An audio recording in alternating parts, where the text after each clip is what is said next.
All right, guys. Welcome to the channel. Welcome to Geekly Goods Live, you guys. We've got a great occasion today. You know, on the heels of The Little Mermaid coming out, we thought might as well rank the Disney Renaissance characters because that's a magical time in Disney history, y'all. That 89 to 99 block, I'm telling y'all, man, chef's kiss worth the movies. All my favorite Disney movies are from that era. That's The Lion King, Aladdin, Mulan, all from that era, guys. So I thought, what a better time to rank the characters from that series of movies.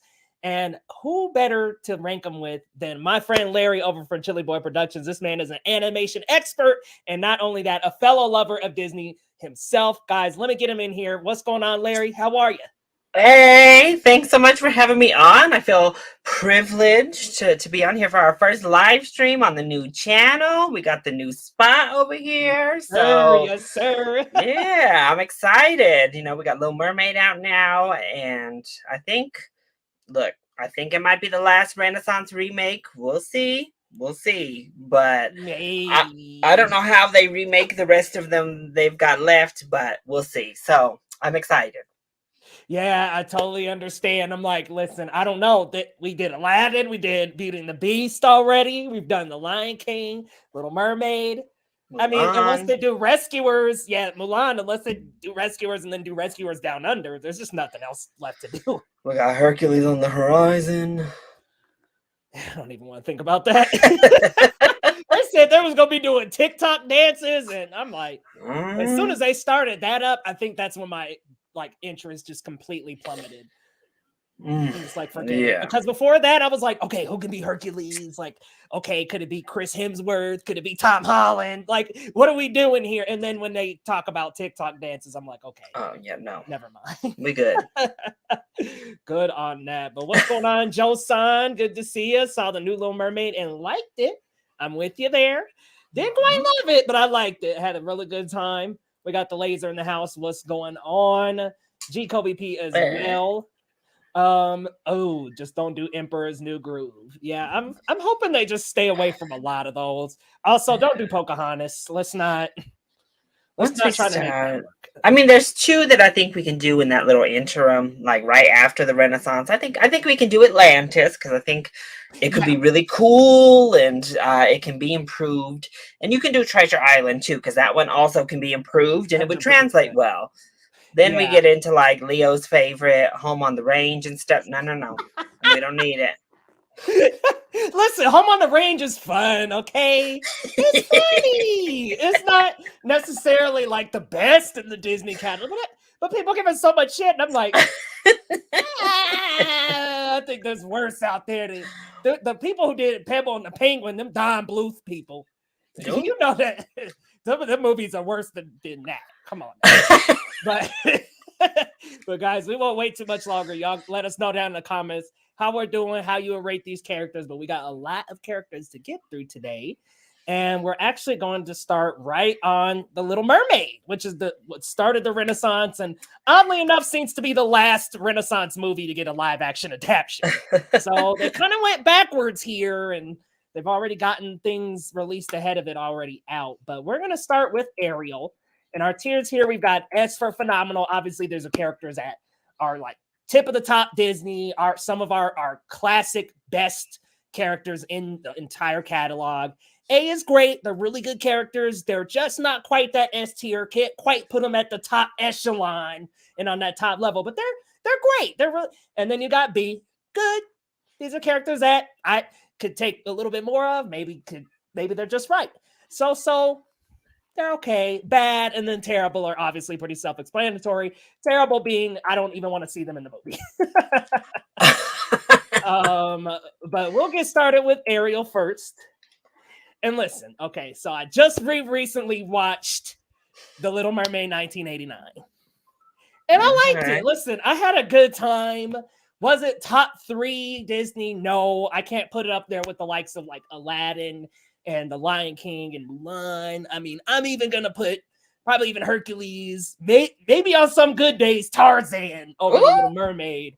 But Ariel as a character can be kind of bratty, but she is adventurous. She's curious. And I like that curious spirit of hers. Falls in love with Eric really quick. But at the same time, you know, she found that love. She found it in her. So I like Ariel. I don't love Ariel. So I'm going to put Ariel on a B good tier.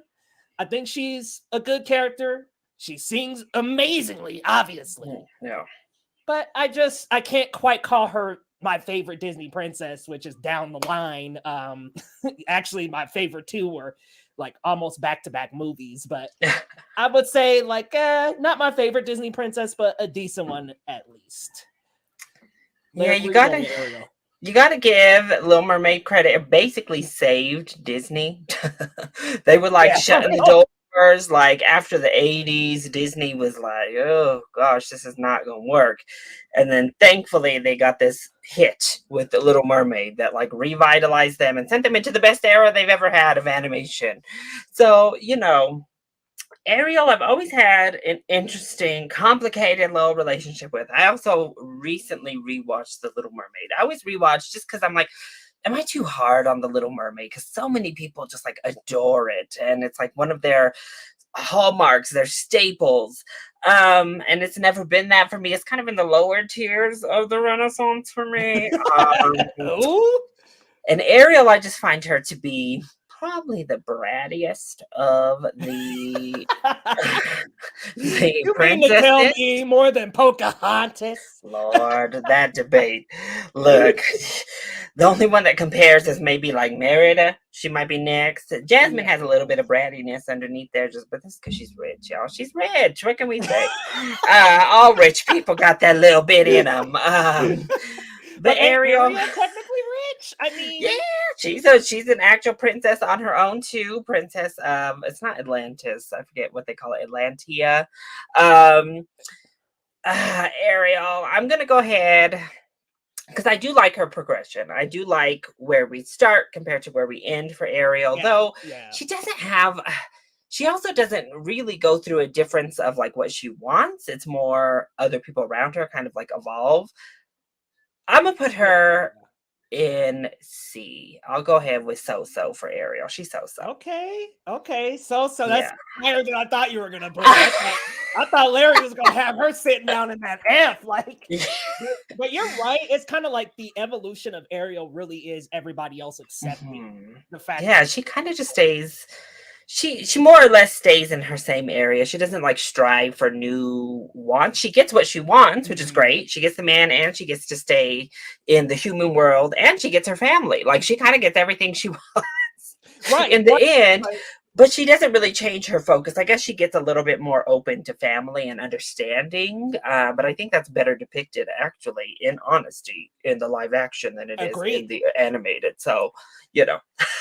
I think all of the above water and surface stuff really did, like, they did that some justice in that live action one. I thought that they did a better job of developing both her and Eric in the live action version, which I'm gonna come back to you for Eric. Where are you gonna put him? I'm gonna keep him right next to his love. I'm gonna put him in the C tier as well for Eric. Look, he's dreamy. He's beautiful. He's a very dreamy animated prince, but that's it basically. Right. And once you rewatch that first thing, it's not like anything of his character. She literally is like, "Oh my gosh, he's so handsome!" When she sees Eric on that boat. And that's why she falls for him, and he helps save her and all that. But he's a very thin, stereotypical Disney prince in most regards. Yeah, and I agree with that because, in my opinion, he had no story. There was just like, oh, he was just perfect. He already had it all.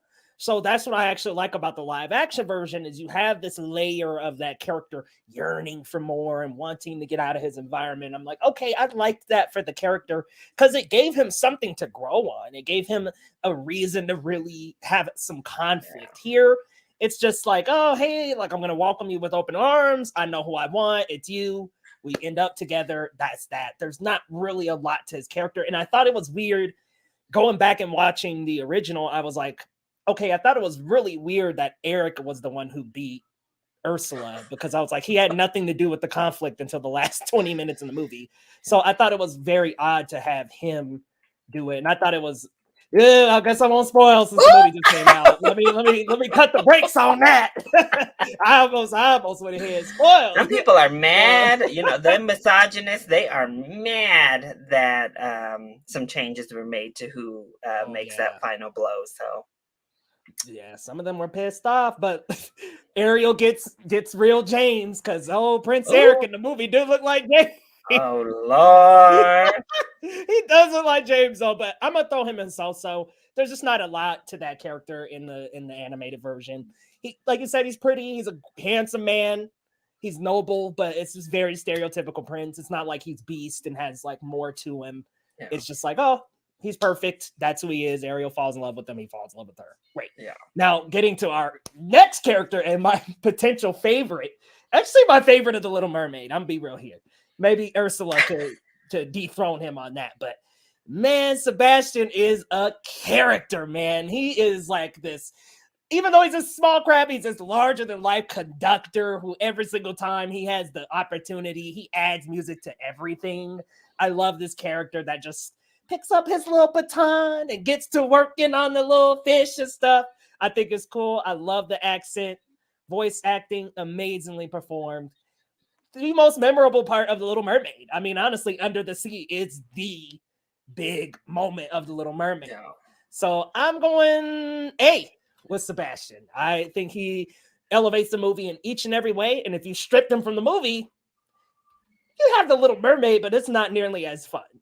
So where are you going with Sebastian? Yeah, he's one of the great kind of animal sidekicks in the Renaissance era. He's just so much fun. He gets all the musical bit, some of the best, I should say, because there's a lot of great music actually in The Little Mermaid. But he gets Under the Sea. He also gets Kiss the Girl. He's the main one in that. He gets most all of the jokes because he's easily the funniest part of this film, whether he's like running away from that chef trying to like chop his little ass, or he's just throwing snark at Scuttle. He's great, and it's nice to have him opposite Scuttle, because I think even in that original, I think Scuttle's annoying in both versions, if I'm being completely honest. But I think the animated one is a little annoying too. Yeah, I'm gonna put Sebastian. I'm gonna put Sebastian in A tier as well. I think he's great. He's a really fun character. Yeah, he's just so much fun, and just he really brings so much spirit to the Little Mermaid. Now I'm seeing a little flack for no flounder. Ooh. I know I should have probably included flounder, y'all. I went when I was first making the list. I was like, okay, we get one sidekick, one, and then I got to Beauty and the Beast, and I was like, well, that's impossible. I can't just them. Yeah, I can't just be like, well, Lumiere, goodbye, Cogsworth and Mrs. Potts. Like I couldn't. So unfortunately, Flounder did not make the cut. But Flounder would probably go B tier maybe for me. He's cute, he's fun, but he's not as good as Sebastian. So exactly, he'd be like B tier. I feel like he just barely, like, going and rewatching the movie, I'm like, he barely does anything. Like, you get to about halfway through the movie, and it's like Sebastian basically replaces him on all fronts. Yeah. And I was like, oh, okay, well. So, and then they made him too little. He couldn't even help Ariel swim to the surface after she loses her fin in the live action because he's too small. He's way too small. Oh my God. I feel like he was completely eliminated from that movie. Like, he's just too little. But Jacob Tremblay was great. He was. Great voice acting by him. I'll do Triton because I want to come back to you for Ursula. When it comes to the original King Triton, man. Okay, so I really do like the voice performance of King Triton. I think Kenneth Mars did an excellent job in that role. What I hate about the King is like he went absolutely bananas on Ariel to the point where he like destroyed her little belongings and tore her cave up. Right. I was like, okay, really? Do we need to do all that? I thought, and not to mention, until the very end of the movie, he does not redeem that moment whatsoever. Like, he just basically is like, find Ariel.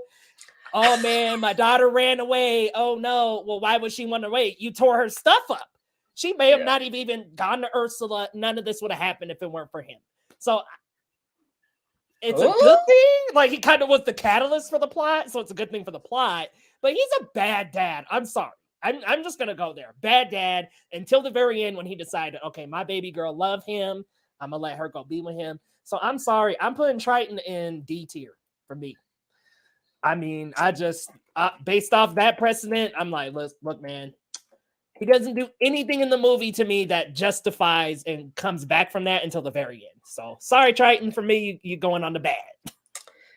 Yeah, I'm going to put Triton in the D tier as well. He doesn't have many, he has very few redeeming qualities of the movie. I always say Ariel's a brat, and I see where she gets it from because her dad is a big old brat. Like, he literally just throws this tantrum and, ruins her stuff. Look, we're nerds. We understand having a little collection. Don't come in here and throw all my stuff out and burn it.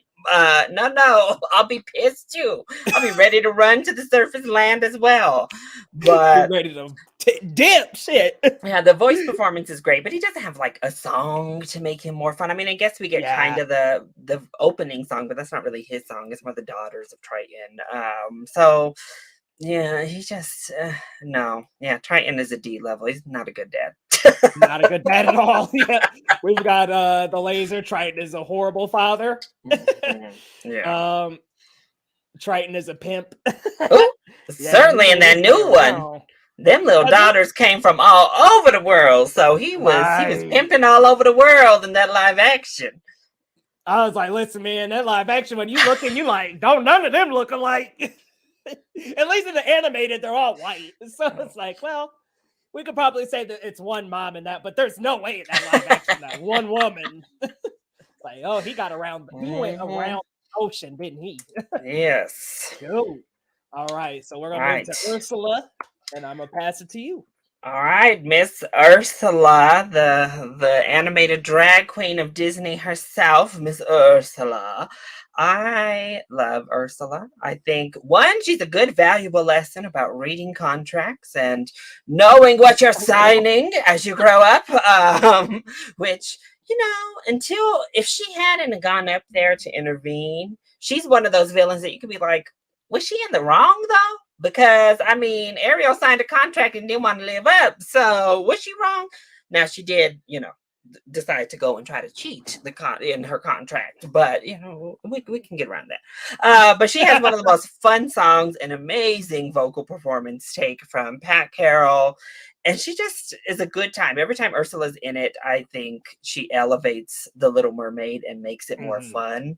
So I'm gonna do it. It's gonna be my first one. I gotta put Ursula up in the S tier. She's one of my favorite Disney villains. I love her. Yeah, Ursula literally elevates The Little Mermaid in every single way. She's just this fun, over-the-top villain. She's got that deep voice. The design is great. The song is awesome. Yes, she's got great vocals, and even just like her delivery in scenes, like when her little lackeys get zapped, and she's just like, "Oh, my little poopsies!" She's just so good. Like Pat Carroll really put and established that character as like a hallmark and legend in the Disney villains library. So I absolutely have to go S tier as well. Her animation's so fun too. Like her body, obviously, but even the face, like they just went over the top on her. Don't be afraid to use body language. Yes. She said, I admit in the past I've been a nasty. Okay, girl. They were a little risque too. I forget. She calls her a little tramp in that animated. She's like, "Oh, I didn't think the little tramp could do it." Oh, dang! Okay, she is saucy in that OG. She's like shaking her ass in the OG. I was like, "Oh, Ursula was getting it, bro." Yeah. OG Kobe said Ursula is proof that big girls can get it. Listen, Ursula look good in that little. No. Okay, how do you feel about them making her Triton's sister? I didn't think that added to it at all. Lord, so they do. I forget if they make that in one of the like way off sequels or if it's just the stage play. I think it's the stage play that they introduced that madness. I don't know. It doesn't really add anything, right? Like it's like, yeah, it's like, oh, okay. Who cares? Like unless you're gonna really dive into some sort of family dynamic. What's the point of it? It didn't really help anything for me. I was like, oh, okay, whatever. Okay, cool. But I'm going to let you go 2 times in a row because I know this is your favorite Renaissance movie. This is your favorite Disney movie, period. So it is. And I got to do it, y'all. We're going to go back to back. Look, the niceness is coming out back to back because I got to put Belle in S tier. She is my favorite Disney princess. She's the one that really kind of bucked the trend early for me because her entire story is about one being smarter than everybody else in her town. Yeah. Which is a little bit pretentious, but look, if they were bullying you because you were smart, I'd want to get out of there too and get away from these people. But she runs away from like the norms of wanting the handsome, strong man of the village that everybody else adores.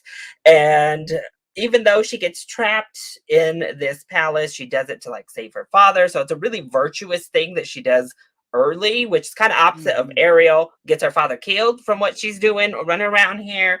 And then obviously she has a beautiful singing voice. She has one of the most iconic dresses. I think she's one of the kindest of the princesses, the smartest. Just she's great. She's great in every sense of the word. She's like one of the good role model princesses for me. Yeah, I gotta back you up on every sentiment there. Also, Belle, it was so weird that they were like ostracizing her for reading. I was like, okay, y'all are sexist as hell, clearly, because she can't just read. Apparently, that's I think Gaston said something like, "We don't want you to start getting thoughts." I'm like, oh boy, y'all are really caught in your shit. Yeah. But I think that Belle, what I like about Belle is that she's such a noble person, and she, like you said, she helped her father instead of got him killed. She was the reason her father did not get killed. And she was easily able to outsmart anybody in that town. She was able to outsmart pretty much anybody. I mean, the whole last little scuffle with Beast and Gaston, Beast just decided to be the nicer and bigger, kinder person. Got stabbed for it, but he decided to do it. But I think Belle, she's just the most majestic. She's the most classy. And I think part of it is because she did not come from royalty. So for Belle, she had always kind of grown up in the village among the people. So I think for her, a little bit of those characteristics come from that. But I want to point out that Belle made the decision to be with the Beast, right? This wasn't like oh, she's forced. Like, no, she made the decision to go back and be with the Beast. She fell in love with him because he helped her, so she helped him. That's how they fell in love. And I think their love, as odd as the story can fit with some shoes, I think their love actually makes more sense than a lot of them. Than just like, boom, I'm looking at you, we're back. They had some experiences together. They went through a couple of things. The Beast saved her from the wolves. She was patching them up, and then it just kind of came over them. And I was like, I like in that. return. Yeah. So I like to kind of save her, save him, then they fall in love type of deal. But yeah, Belle for me, S tier, easily, like without hesitation. Great character, one of the best princesses. I gotta agree with you. I got like one above her. So I probably would say maybe number 2 or number 3. Oh, not Tyler with S syndrome. Not the triple S. Oh, come on now. Oh man. Well, we'll go on to our next character, the Beast, who has one of the greatest Disney transitions in terms of a character, because starts out just this brute, mean, non-controlling, like very mean and angry character, and Belle really brings out the best in him. Belle ain't willing to stay around until Beast makes that change, and I love that he transitions and becomes softer because of Belle. He becomes a noble prince, which is what he should have been, because his consequence for not being so was becoming the Beast. So I love that he becomes a charming gentleman, and it just, the transition, seeing that Beast go from that angry, borderline violent character at the beginning to this like kind, soft-hearted person at the end is a great transition. So for me, I'm putting Beast in a great. Yeah, I like struggle back and forth because particularly with all the other Disney princes we get outside of, like Aladdin, but that's because it's his movie. He's like the opposite. Right. Instead of a princess movie, it's kind of a prince movie with the princess being the love interest. But Eric and Charming and Philip in Sleeping Beauty, all of them are so one-dimensional heroes. And that's part of what I love about Beauty and the Beast, is that the hero figure is actually the villain in this movie. The strong, handsome man that everybody would love to marry is the villain of Beauty and the Beast, while the monster is our hero and our prince. And you're right, he goes through the biggest transformation of any of the princes, certainly, and really of most of our animated characters. He goes through a complete journey and earns the love. And I think this is what you said is really smart, in the fact that they kind of earn this relationship. Belle doesn't put up with his crap. She stays because she promised, but that's the only reason. She doesn't want anything to do with him until he starts earning her time and like earning her trust, and he does it. He does have a lot of brattiness as well. So I'll put him in A as well. I'll keep him in A tier as well. Yeah, because there's like a couple of moments when he like snaps, and I was like, oh, here goes this cat, man. You're like that first time when he's like, you're coming to dinner, I was like, oh hell. Like, I wouldn't come to dinner either. Shit. I know. I was like, don't talk to me like that. Banging on the door. I was like, But yeah. I like how like the house guests were like, don't do that. Like, sir, you're not gonna do that, sir. You're supposed to be winning her over, sir. Yeah. Oh my goodness. I'll go back to you for Lumiere. All right, I love Lumiere. He's my favorite of the side characters in Beauty and the Beast. Obviously, Yes, he yes. sings "Be Our Guest," which is like the one of the big grand numbers of this. He's super suave. He's super fun. He's really funny. So yeah, I don't have really anything bad about Lumiere, so I'm gonna put him in A tier as well with the Beast. Yeah, I gotta say the same. Be Our Guest, great song. And not to mention, I feel like he's on whoever is the guest's side. Like, Yeah. whereas you have Cogsworth, who's like, we don't want to irritate the beast. But he's kind of like, oh, like, but this guy, came in from the cold. Like, let's get him a little Yeah. blanket. And like he's just like so kind as opposed to Cogsworth, who is like very rulesy and by the rules. Ready to throw So the I'm folks back going out into the snow. ready to throw him back out. I mean, he was like, I don't even care. The beast is coming. He's not gonna be happy. So I'll go next with Cogsworth. I think I'll be honest, my least favorite of the house companions, because he is such a role stickler. Like he's such a role biter in the beginning, and it's like going completely against Lumiere, where he's like, we shouldn't be doing this. You know what's gonna happen. Sir's not gonna like it. Such a kiss up in the beginning, but again, another character that makes that transition by the end. Him and Lumiere, though, they always boxing. They always all up in each other's face. But Cogsworth, I gotta go with a B good. Just because, like, I'm like, man, you're such a rule follower. Like, Yeah. just let the people be. It's kind of like the C3PO of the group, just always talking crazy. Like, Cogsworth, pipe down over there with your little clock face. Right. Yeah, he certainly has fun moments. And like you said, he definitely softens up as the movie goes, thankfully for us as the audience. If he stayed that high wound up, it might have been too much. He might have gone down the list a little bit more. But I'll agree. I'm going to put Cogsworth in the B tier as well. Yeah, like nothing necessarily like horrible about the character, but I'm just like, out of the three, my least favorite. Yeah. I will go back to you for Mrs. Potts. Mrs. Potts, we want to know how old you were when you had Chip, ma'am. Because that little boy is small and you were looking a little old when you turned back into a human being to have a child that little with that little Chip. But shots fired at Miss Estelle Harris. But listen, obviously I love Mrs. Potts. She gets to sing the titular song in this. Obviously, it's the visuals of the Beast and Belle dancing, but it's her who sings it with the lovely vocal work of the legendary Angela Lansbury. And she's obviously the nurturing, the mother type. She's always trying to help everybody in the situation, including little Chip. I just love like her little moments, even in like Be Our Guest. Heavens me, is that a spot? So I'm gonna put her in the A tier with Lumiere. Yeah, Mrs. Potts is amazing. Like you said, Angela Lansbury with that amazing vocal delivery. She just makes this like larger than life teapot lady who you're just like, oh, like you just get so attached to. You love Mrs. Potts with her little accent.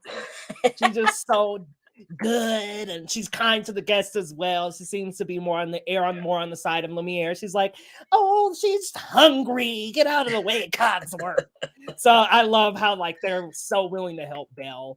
I'm going to put her in the A tier as well. And now we'll go to LeFou, who is very much a fool for being on the side of Gaston.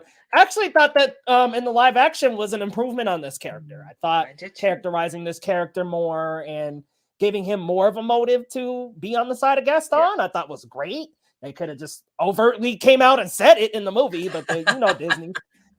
We all pretty much thought it in the animated version, but yeah, I was like, I mean, if you're following him that much, I got a little clue there. But I mean, I'll say in the original version, we don't really go that many places with that character. So I can't really say he's like super duper enjoyable. I'm gonna put him in the so-so just because like I don't hate the character at all, but like he's just Gaston's like loyal guy. Like he's just like his right hand man, and there's nothing really to him in the animated at least. Yeah, I'm gonna actually agree with you on this. I'm gonna put him in the C tier. I agree. I liked the depth that they gave to him with the live action version. One of the changes that I enjoy is LeFou, because in the anime version he's fun, he's funny, like his little moments are cute enough, but he's just kind of a fool that you're like, okay, well, we'll just Yeah. step aside, Sarah, step aside. We got more important issues to get to. Yeah, and see, even G. Colby's with us. I mean, LeFou definitely had a thing for Gaston in the Oh original. yeah. It was so obvious. I mean, Look, and that's why I'm glad they gave him more of a role, even like with it in the song Gaston, because it's like, no man, you are not singing about this man like this, Lafu. If you ain't got right. some feelings, Because talk he about was his like, hairy chest, his big old muscles, all the right. If you're strong like Gaston and you're great like Gaston, I'm like, okay, like oh, you, okay. come on, man. Talk about his interior decorating. What? No, but yeah. Yeah, LeFou definitely has something for Gaston, who was our next character on the list. What you All think? right, for Gaston, it's probably a lot of this. I'm like, okay, maybe I'm a little biased. I don't know, but I'm gonna put him in A tier as well. I think he's an A tier villain. Gaston has just that nice balance of he is funny, but he's menacing in a different type of way to so many of these villains, including like Ursula, who just gives off that like very evil vibe. He has that evilness to him, but once again, it's rooted in kind of our world perception and Yeah. us understanding like, oh, he's just gross, he's just a gross guy, he's manipulative, he uses his looks and his quote unquote charm to manipulate people into doing his evil deeds that Right. are not good.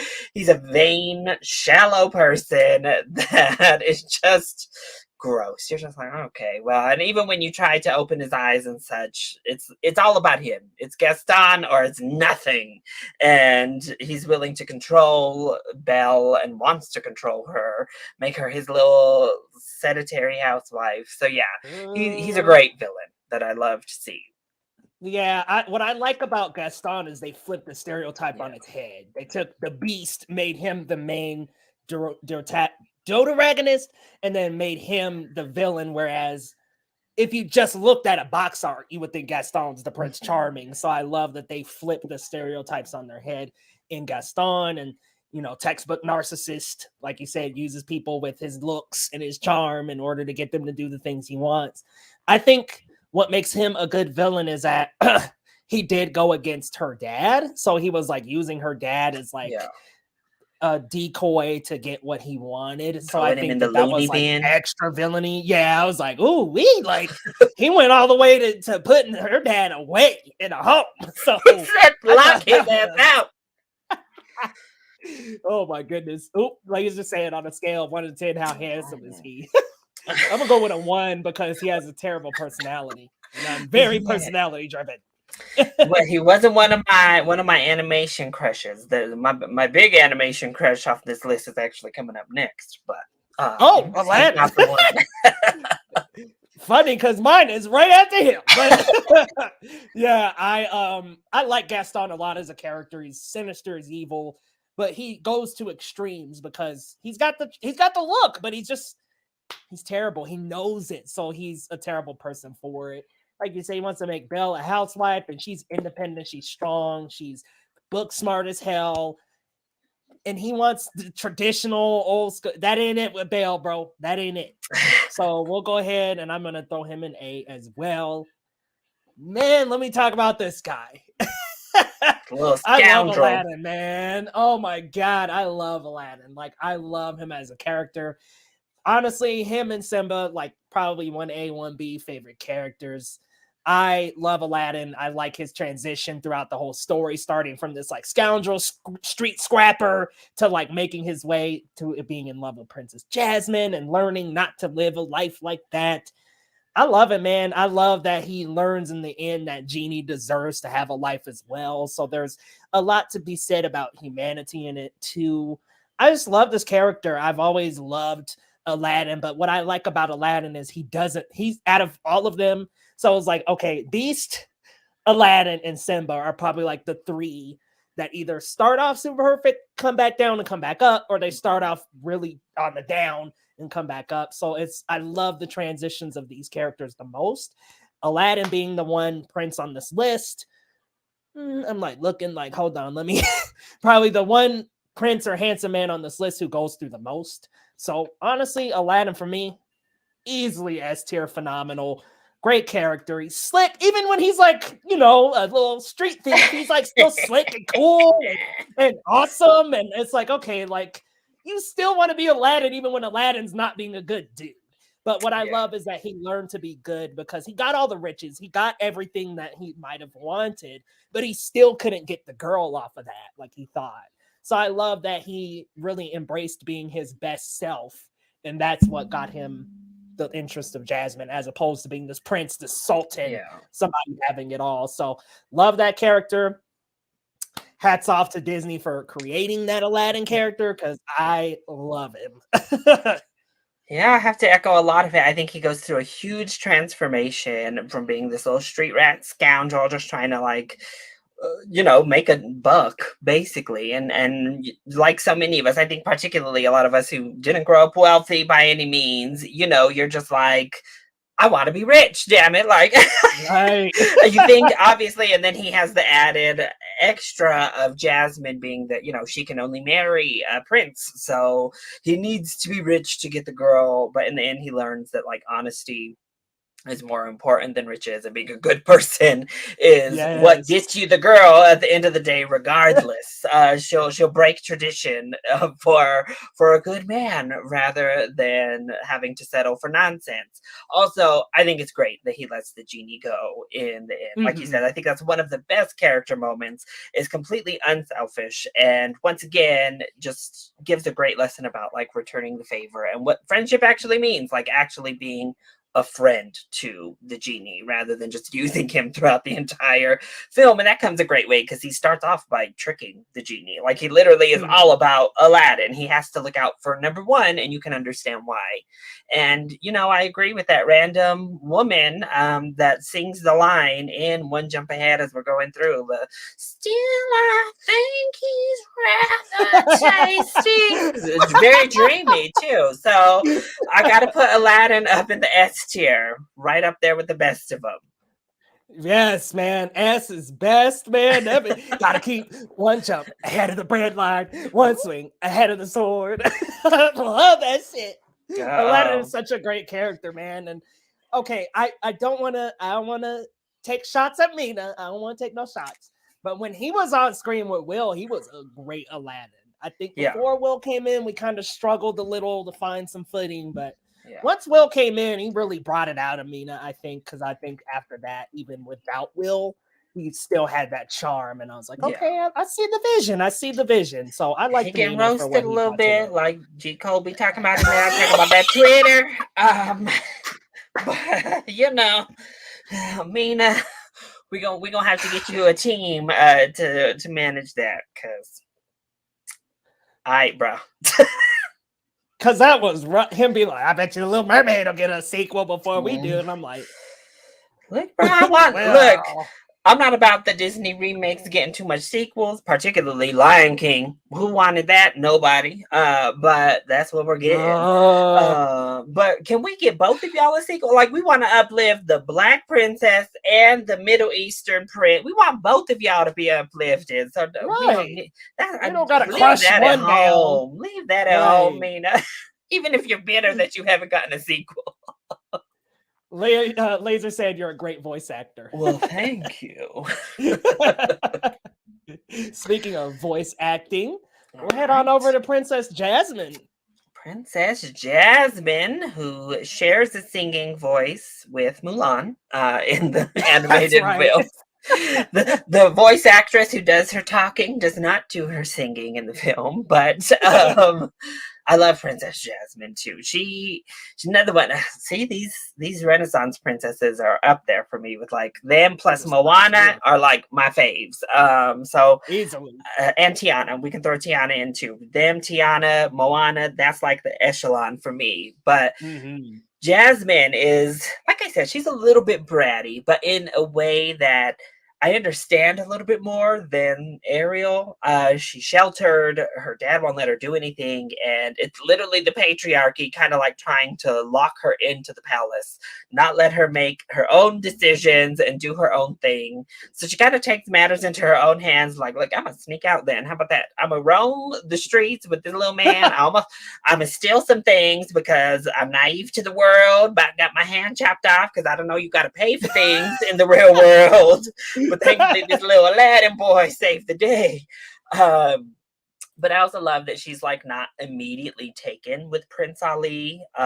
She still is like really guarded. Like, what is this Joker doing up in here? Her outfit is cute, and look, I can see why a lot of people look.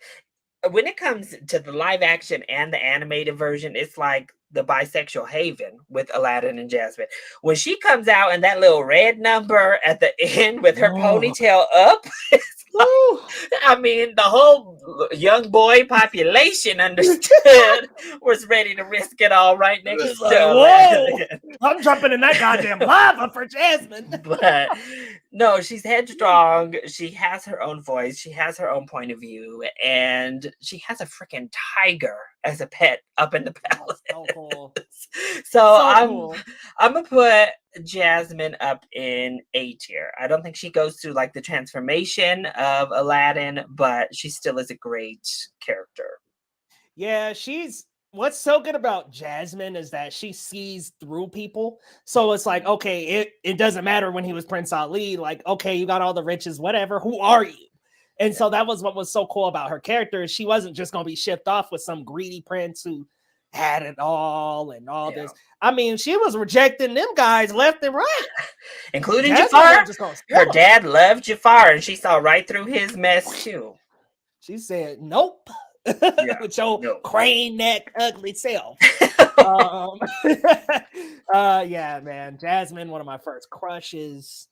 Independent. She stood on her own as a princess. I love that. Like, even she didn't really have that much guidance from her dad because the Sultan, another dad that he ain't as bad as Triton, but another dad that was just kind of like, you were trying to ship your daughter off with whoever. So, and he's oblivious as hell most of the time. But Jasmine, headstrong, love how she just is as a character. Yeah, she doesn't make a lot of growth, but I think she's mostly there as a character when it starts. I mean, for the most part, with the only thing being that she just doesn't really know the world outside the walls of the palace. Yeah.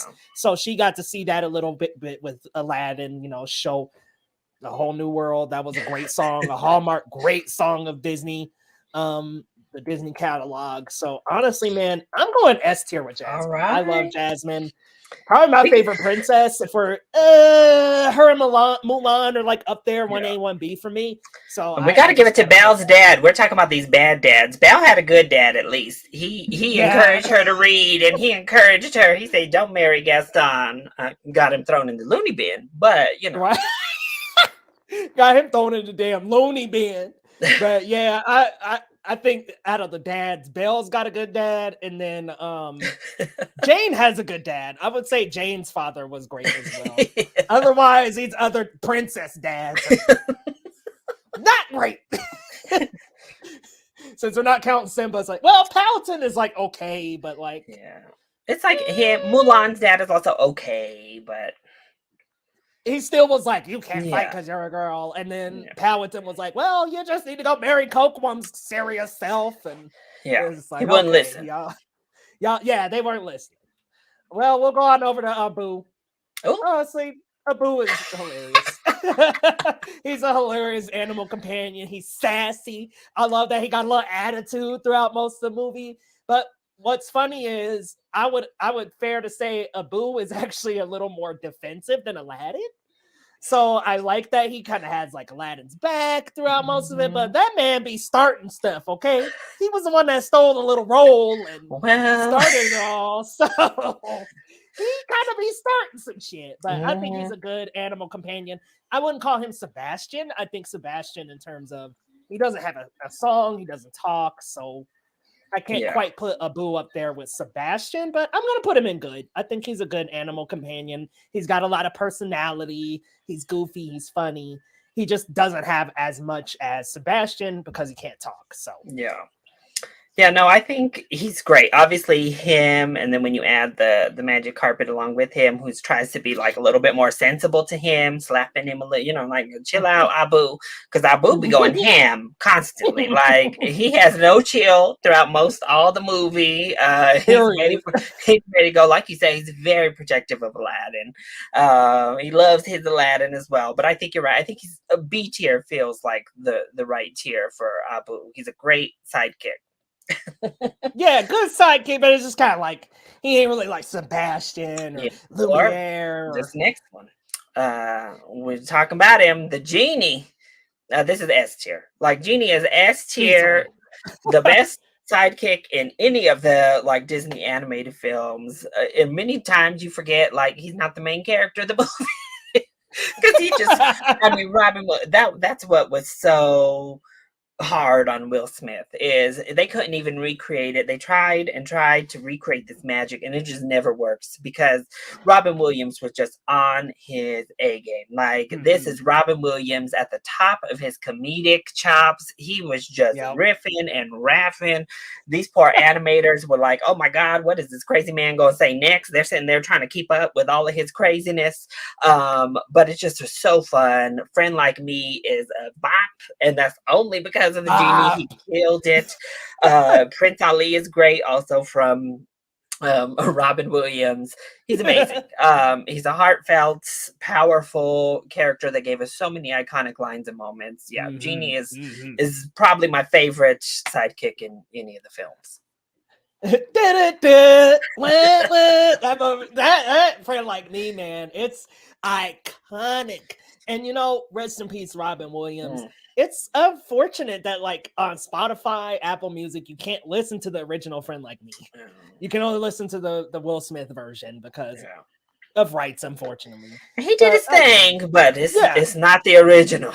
It ain't. And interesting. And like you said, Will Smith, that was like going into Aladdin, I was like, oh man, like that was like the one thing that I was like, okay, it looks good from the trailers.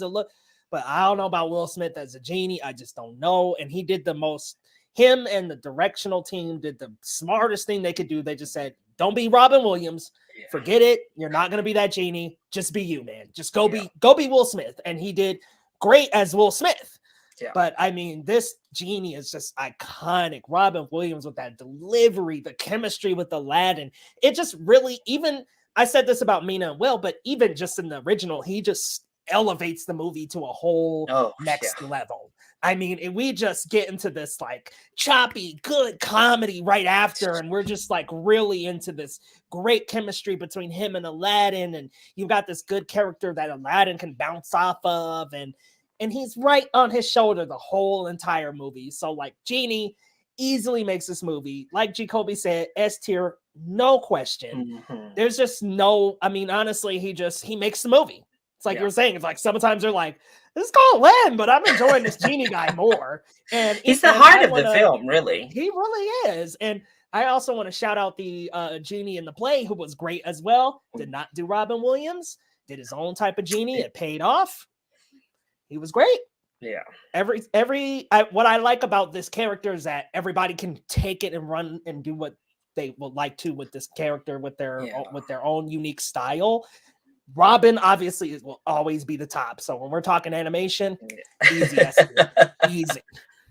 Now coming back to the Sultan. I was saying this earlier. I'm not gonna say he's as bad as Triton. I'm putting him in D though, because he's so oblivious. Jafar always is sneaking around him. The fact that Jafar could sneak around him, make all these plans, do all these things behind his back, and he didn't notice. He's just an oblivious, kind of a little bit of an oafish dad. And not in a good way, because he's not stirring Jasmine toward a good partner. So I'm just like, okay, like, and he's kept her behind these walls her whole life. So I'm sorry, Sultan. You're a bad dad. Sorry, man. Like, I got him down in D. he's definitely not as bad as King Triton and throwing tantrums and stuff, but he's keeping his daughter locked up in this castle. He is oblivious to Jafar the entire time, who's doing obvious bad things behind his back. I gotta put him in D, man. He's a bad character. Yeah. Oh, I'm bouncing As back. cute and goofy as he is, like, cause like I know. he's not mean like Triton. Like he's not like mean, But he's a but like horrible he's leader. just Like he's the leader of a yeah. country, and he's terrible at his job. He's completely inept. Oh, Like, Tyler Ooh, said send him to F. you're right. Jafar really runs the show, not the Sultan. He's trying to hook his daughter up with these idiots. I mean, I guess like Triton, he comes around in the end and he's like, okay, Jasmine, you can marry this man. But it has to be like both of them. Literally, the man has to like save their life for them to be like, all right, fine, you can marry him. You can be with whoever you want Right. because they saved me from dying. That's the only reason I accept them. Because Triton did the same shit. He's like, all right, I guess Eric killed Ursula. You can go up there with him.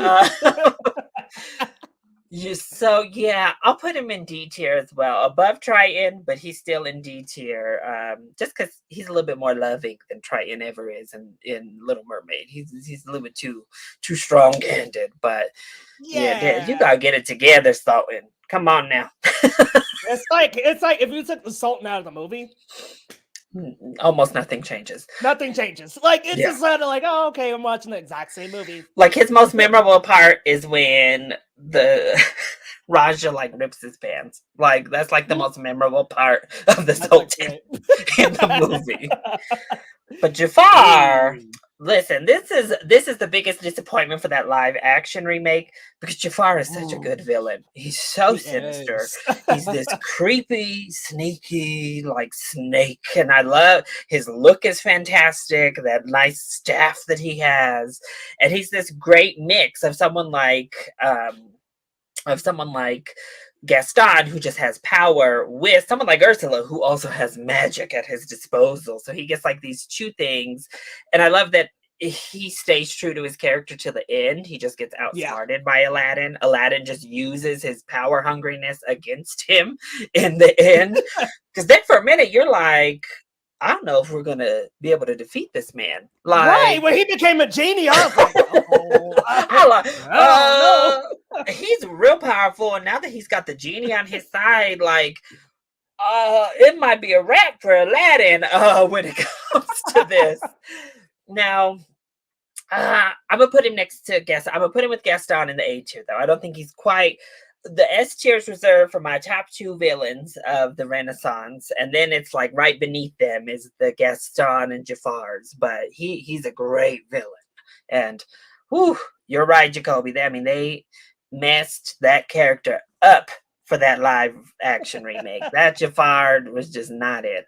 Oh, so bad. Oh, this is a question from Jacoby, Robin, or Big Willie. Who's the better singer? Robin for me. I think it's just because he can do those characters, you know, like he act sings in such, and he can hold the tune. Will Smith is good at rapping. He's a much better rapper than he ever was a singer. And the little beatboxing he adds in there, I'm like, okay, that's cool. Like, I like that. Will does his thing. You know, that I could get down with some Will Smith tunes, but Robin's a better singer. Yeah, I'm with you, Robin. Hey, what's going on, SPC Unleashed? Thanks for dropping by.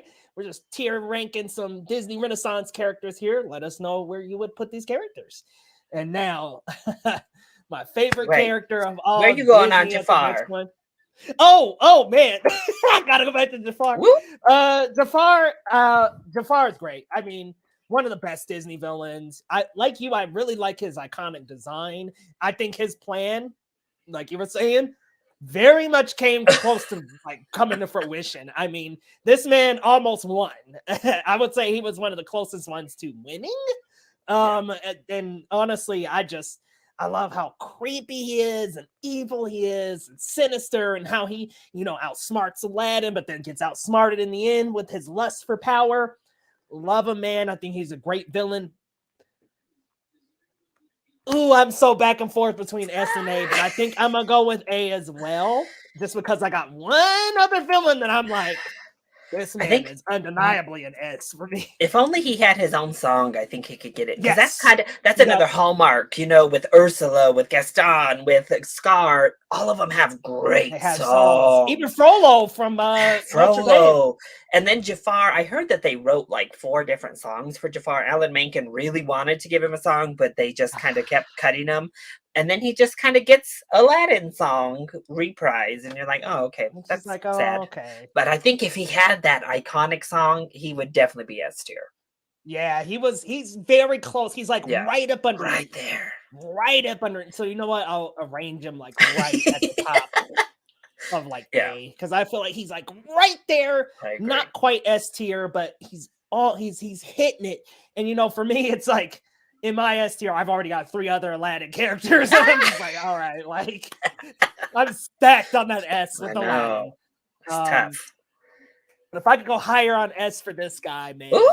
again, another character with a beautiful transition throughout the movie. And what's cool about Simba's character is he makes 2 transitions. So it's the transition into the lazy adulthood life of getting away from responsibilities. I don't want to be a king because of the tragedy, because of the PTSD. It's like, geez, watching this as an adult is like, wow.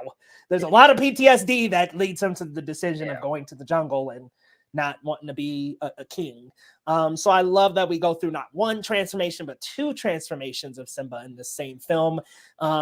Really love this character. I mean, I have like a stuffed Simba somewhere in this room that I've had since I've been like 5 years old. Love the character, always have. Great voice acting, both the young and adult. Matthew Broderick shows up each and every time because he voices Simba in like all the media. So iconic voice, iconic character, great transition for this character as well, especially when he becomes an adult and it's like, okay, you got to embrace those responsibilities, bro. We all want to be lazy. We all want to kick back in Hakuna Matata all day, but you got to embrace the life of, especially for him, the life of being a king and stepping onto that great responsibility that was brought before him. And then when he embraces it, and further down in Lion King 2, like preaches the same advice. You just see how big of a growth that character makes. So honestly, Simba, perfect character for me. S tier. He had his flaws, especially as a kid. Got knocked on the head by Scar. Loved it, man. Absolutely loved it. S tier for me, easily. And then he gets knocked on the head by Rafiki as an adult. But for real.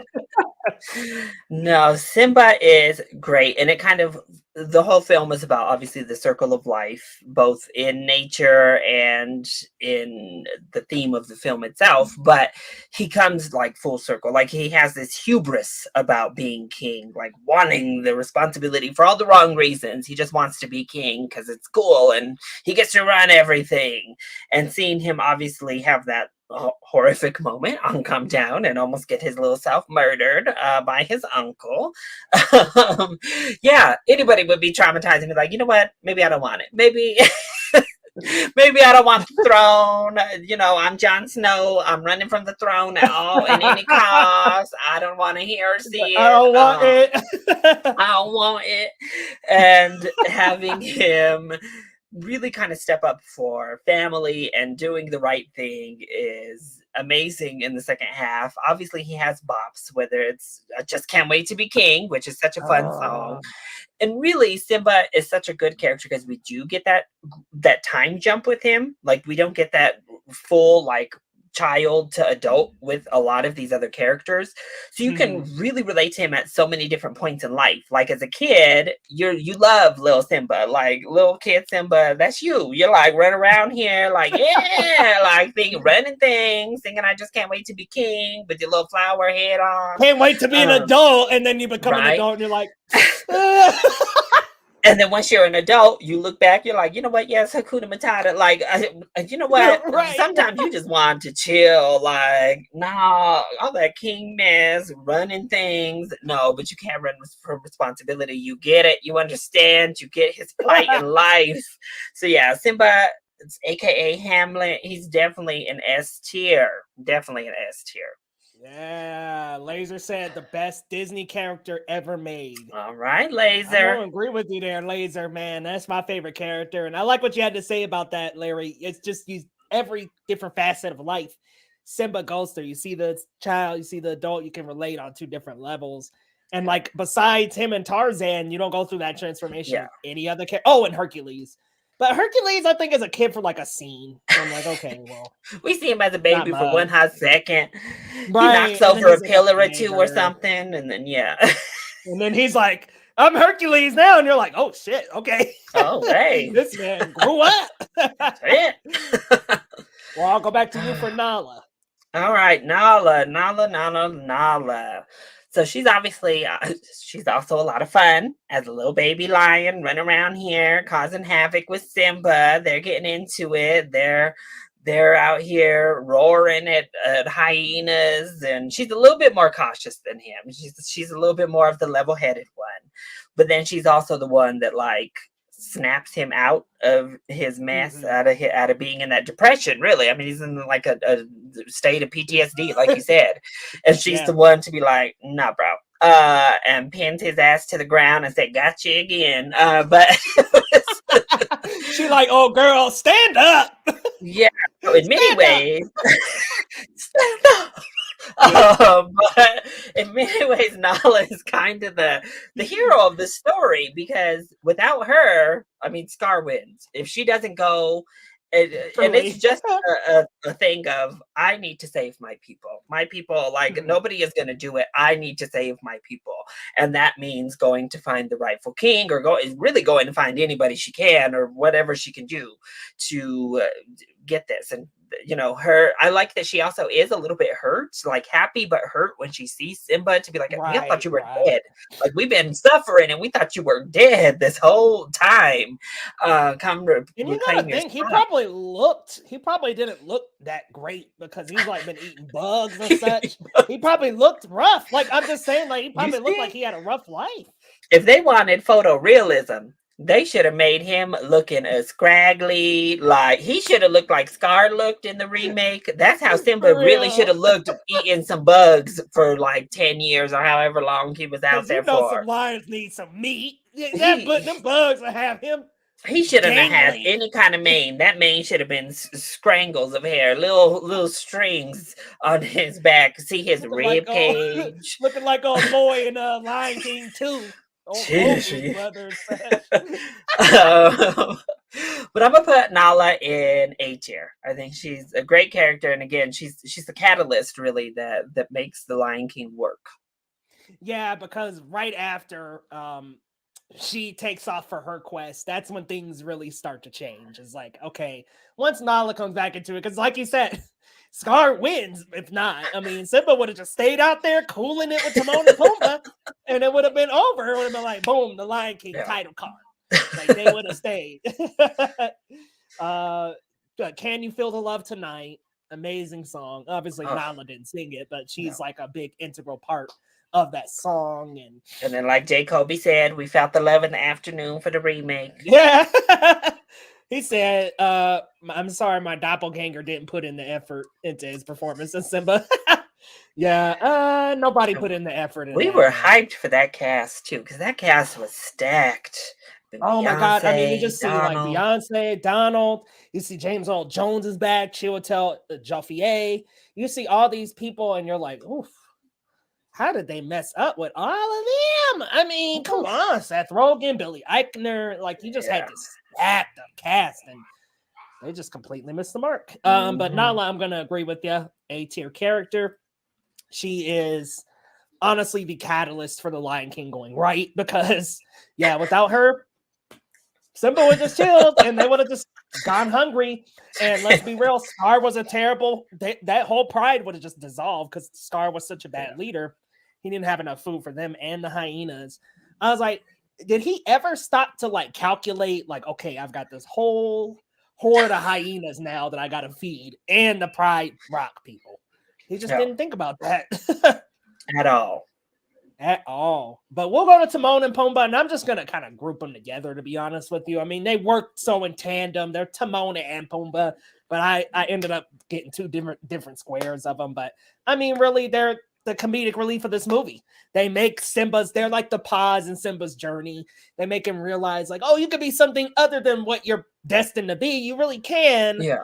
But you shouldn't have run away from your responsibility. So they did present, while they did present a conflict, they also were part of the solution and were willing to go back with him when he had to get back to being the king. Like, what I like about these two characters is they live their whole life being lazy, not doing nothing. They're like, whatever, like, bro, Hakuna Matata, like, we're smoking weed and chilling that night, okay? But like, I love that they were willing to change themselves for Simba.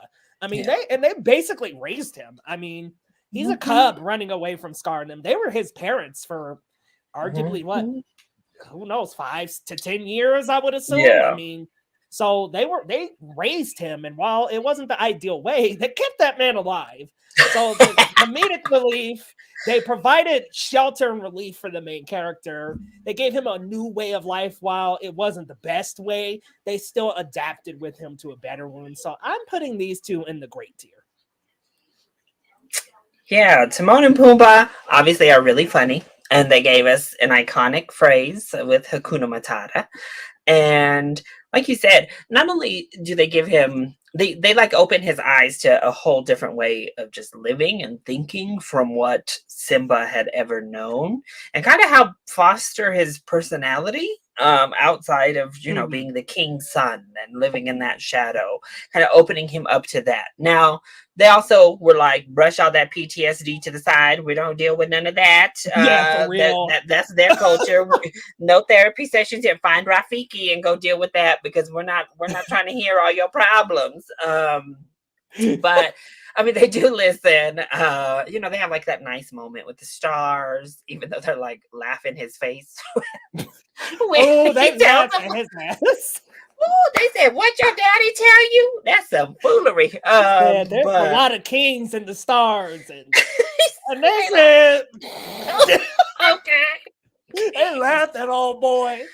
But you're right. They do. They buck up. Because they care about Simba. At the end of the day, they did what they knew was best for him.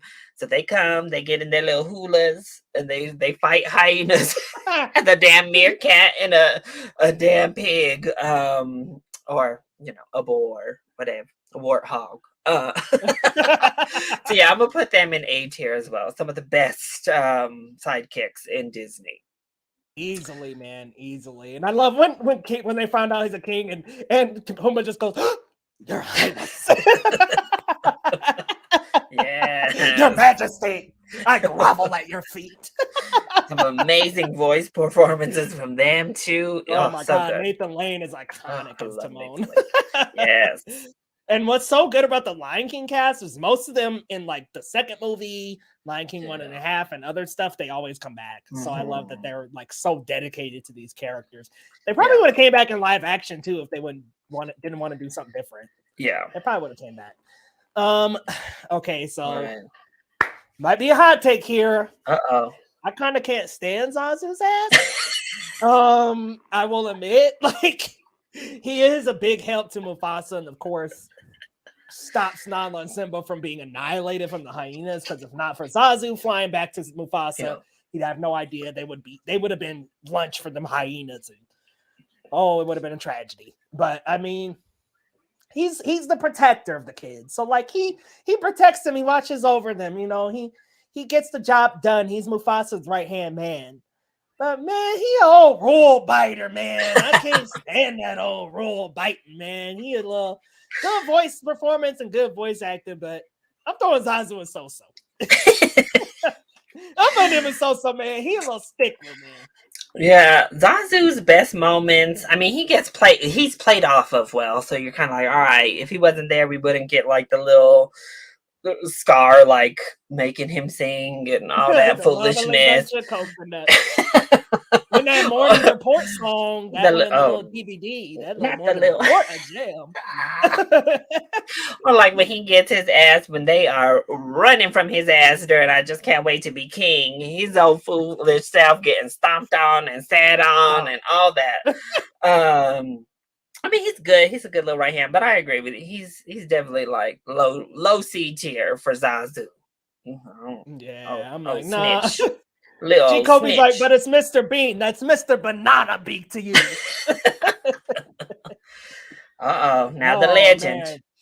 We got Uh, the iconic dad here because, okay, Sultan didn't do shit. Triton threw a tantrum, but at least when Mufasa was angry, he sat Simba down and described to him why. Because I was scared I was going to lose my child. This was not a random tantrum. This was not a random freak out.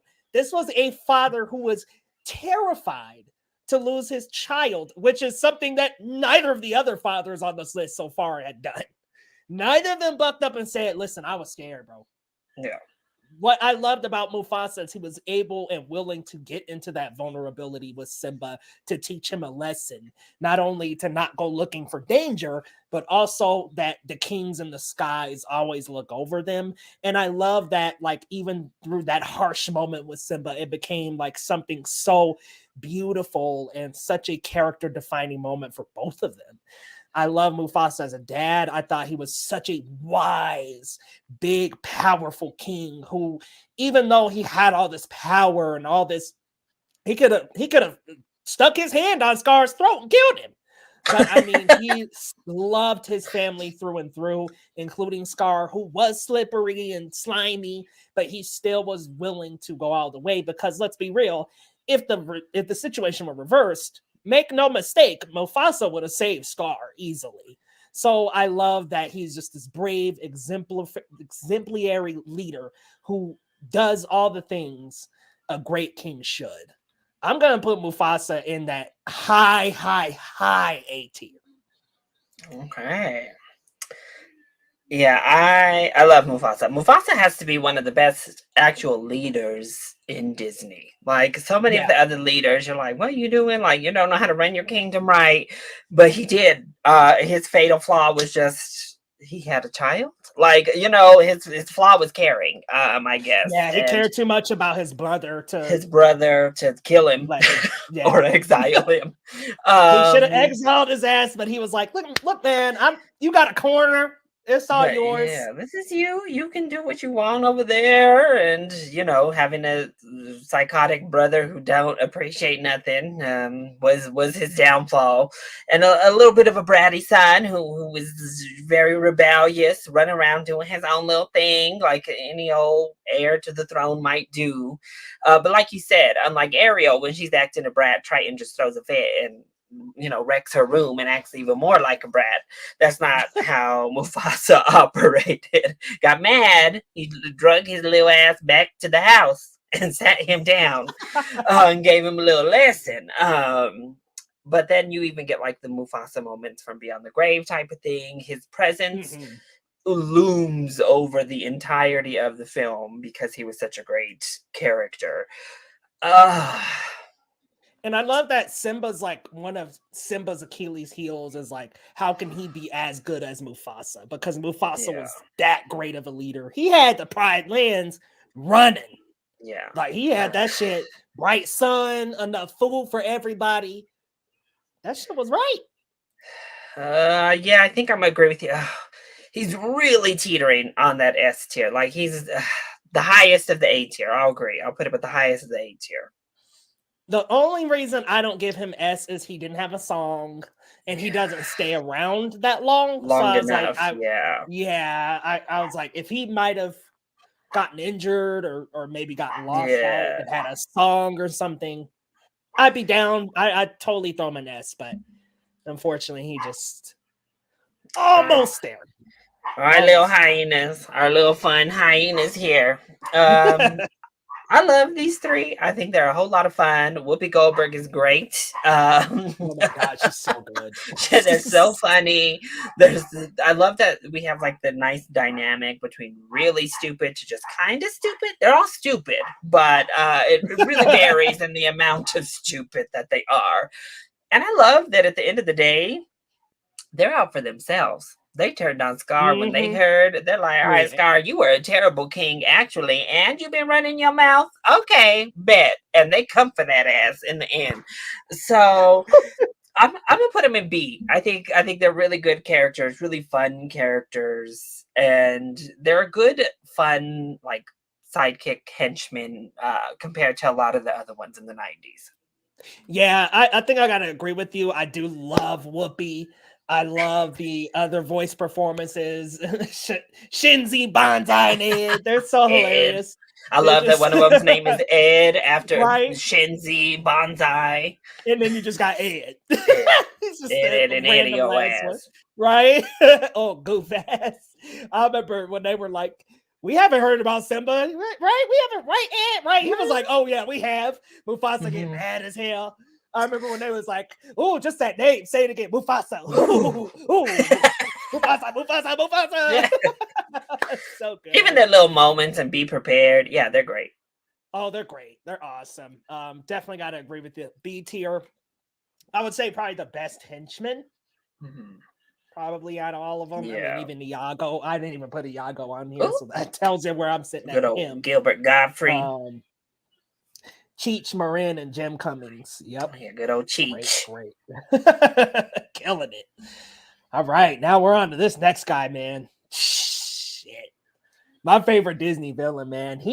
My thing about Scar is he never, ever. What's good about both him and Zira is they never turn away from their philosophy, ever. Even at the end, when they're offered solace, hey, understanding, we can try to talk this out, they would not turn against it. They're like, nope, I ain't talking. Screw all that family stuff. No, I'm good.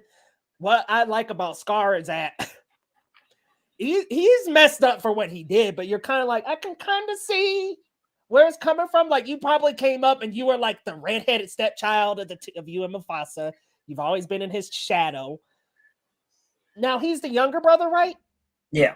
Okay, that thought so. But he's like always in Mufasa's shadow, and you know that grows and fosters this jealousy. He's the brains, whereas Mufasa's the brawn. Like, he always was looked down upon. So it's kind of like, oh, you like, man, your little scruffy ass maybe had a little more love, maybe he'd be okay. But he just went the extreme route. Be prepared.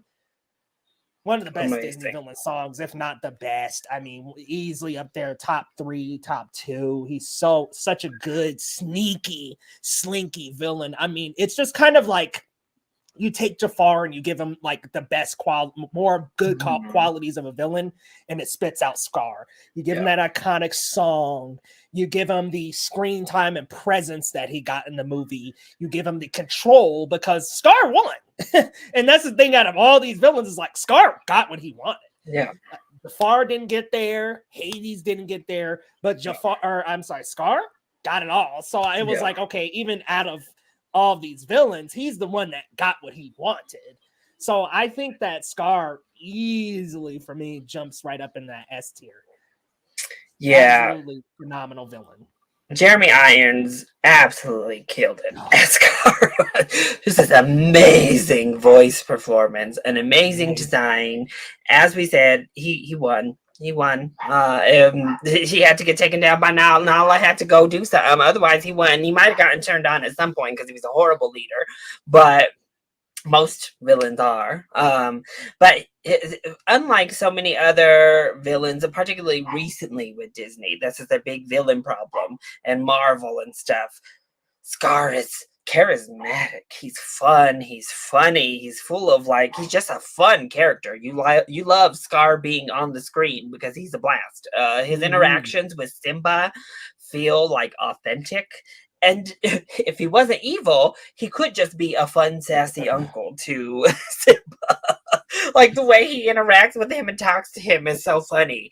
But then you just get those diabolical moments, like where he whispers into Simba's ear, or obviously when he whispers into Mufasa's ear before killing his own brother. He is evil to the core. The king. That shit was just iconic. No. Scar's one of the best villains. Be Prepared is amazing. Everything about it's amazing. He's easily an S tier. Man, when he just jumps down off that cliff and he just sliding through those little puffs of smoke, I was like, ooh. Man, he's Yes. just a legend, bro. It's just epic on so many proportions. Terrible, terrible leader. Had Poor Pride Rock just starved. looked like a The full people was salami. I mean, I was like, listen, that's why she didn't marry you, bro. You can't get She it was. done like Mufasa. Mufasa had the people prosper. He had the folk like, we got food, we got green grass. And his Scar plan had was it good. all. That's why he wasn't. That's the other thing with Scar. He was actually smart. Like, so he wasn't a good leader, but he was cunning. So that's why his plan worked, is he actually set up a really good, really effective plan that worked. So that's why he came out on top, at least for a while. When he said he was the brains and Mufasa was the bronze, he wasn't lying.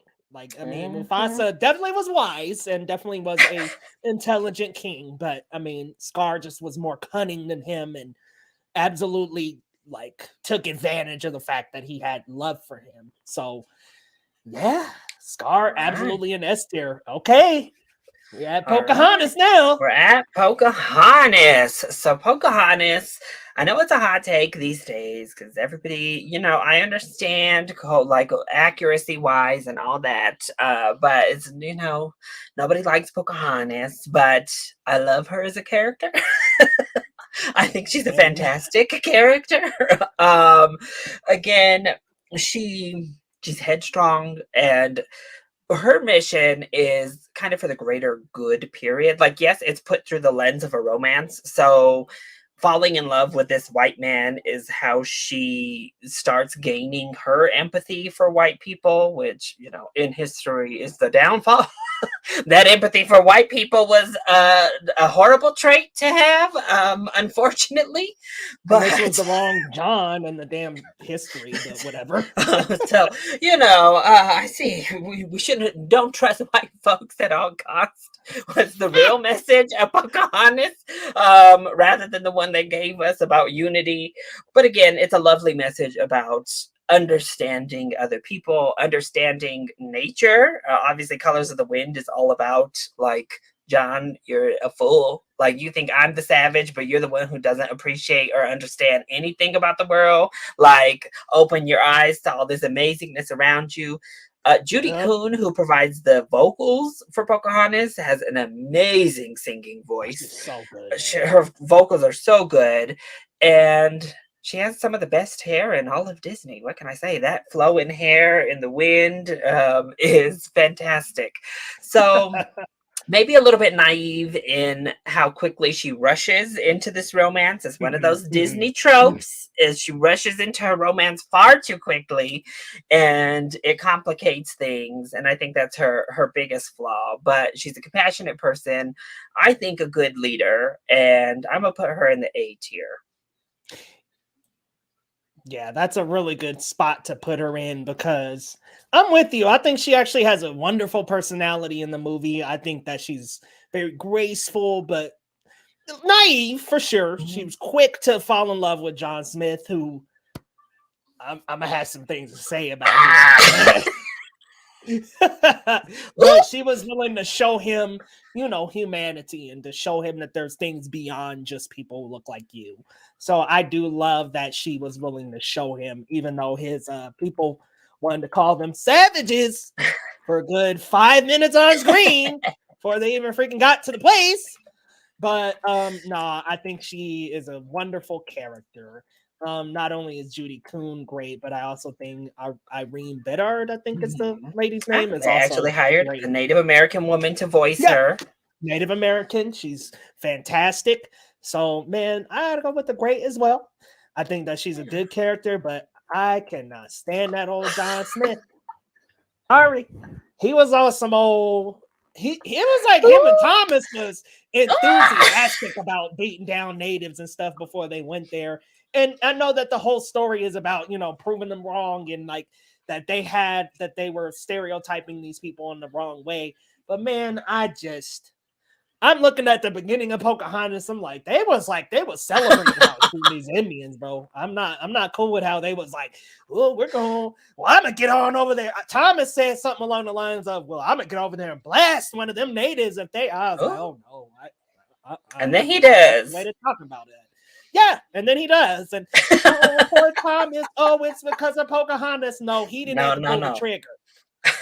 And he could have put that gun down. Okay, so for me, I get that John Smith saw her. He was smitten. He was misunderstood about a whole race of people. Sorry, doesn't cut it for me. I'm putting him in the bad category. Oh, all right. Sorry, you don't cut it for me. This is where a lot of my negatives are going to come. Yeah, John Smith, he's pretty bland. Like, that's part of it is, he looks good, but he doesn't really, he grows in the sense that, once again, he has to fall in love to understand compassion for the other side. G. Colby bring up a good point, too. And he's voiced by the old problematic ass. I think I'll put John in C tier because I think he grows enough that gets him up there. But he's just he's not the best love interest for sure.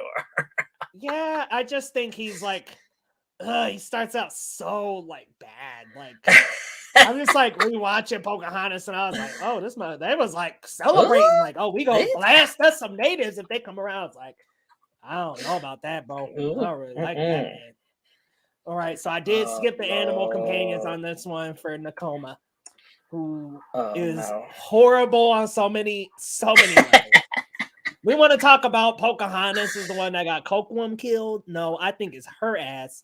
She's the one that went and told. She's the one that went and snitched out on Pocahontas. You gonna snitch out on your best friend. And that is what causes the chain of events with the Coquitlam stuff and she wouldn't listen. Like she wouldn't understand, wouldn't listen. Like, that's your girl. Like, at least understand where she's coming from. She didn't trust Pocahontas as far as she could throw her. Like, it was like she was all mistrusting and stuff. And I'm like, this is like your best friend, and she's the chief's daughter. Like, you're in with royalty, and you up here sneaking and sliding around. Man, terrible. Did it terrible. Yeah, I gotta put her up. I gotta put her in F. She get on my nerves. Look, a snitch will get on my damn last nerve, running around snitching on folks for no good reason. Snitching. Like I said, she just didn't listen to nothing. That's supposed to be your homegirl, and if she's messing around, you're supposed to be chill for a second. Like, at least let her do her thing. At least hear her out. And she did not. You're supposed to be on her side.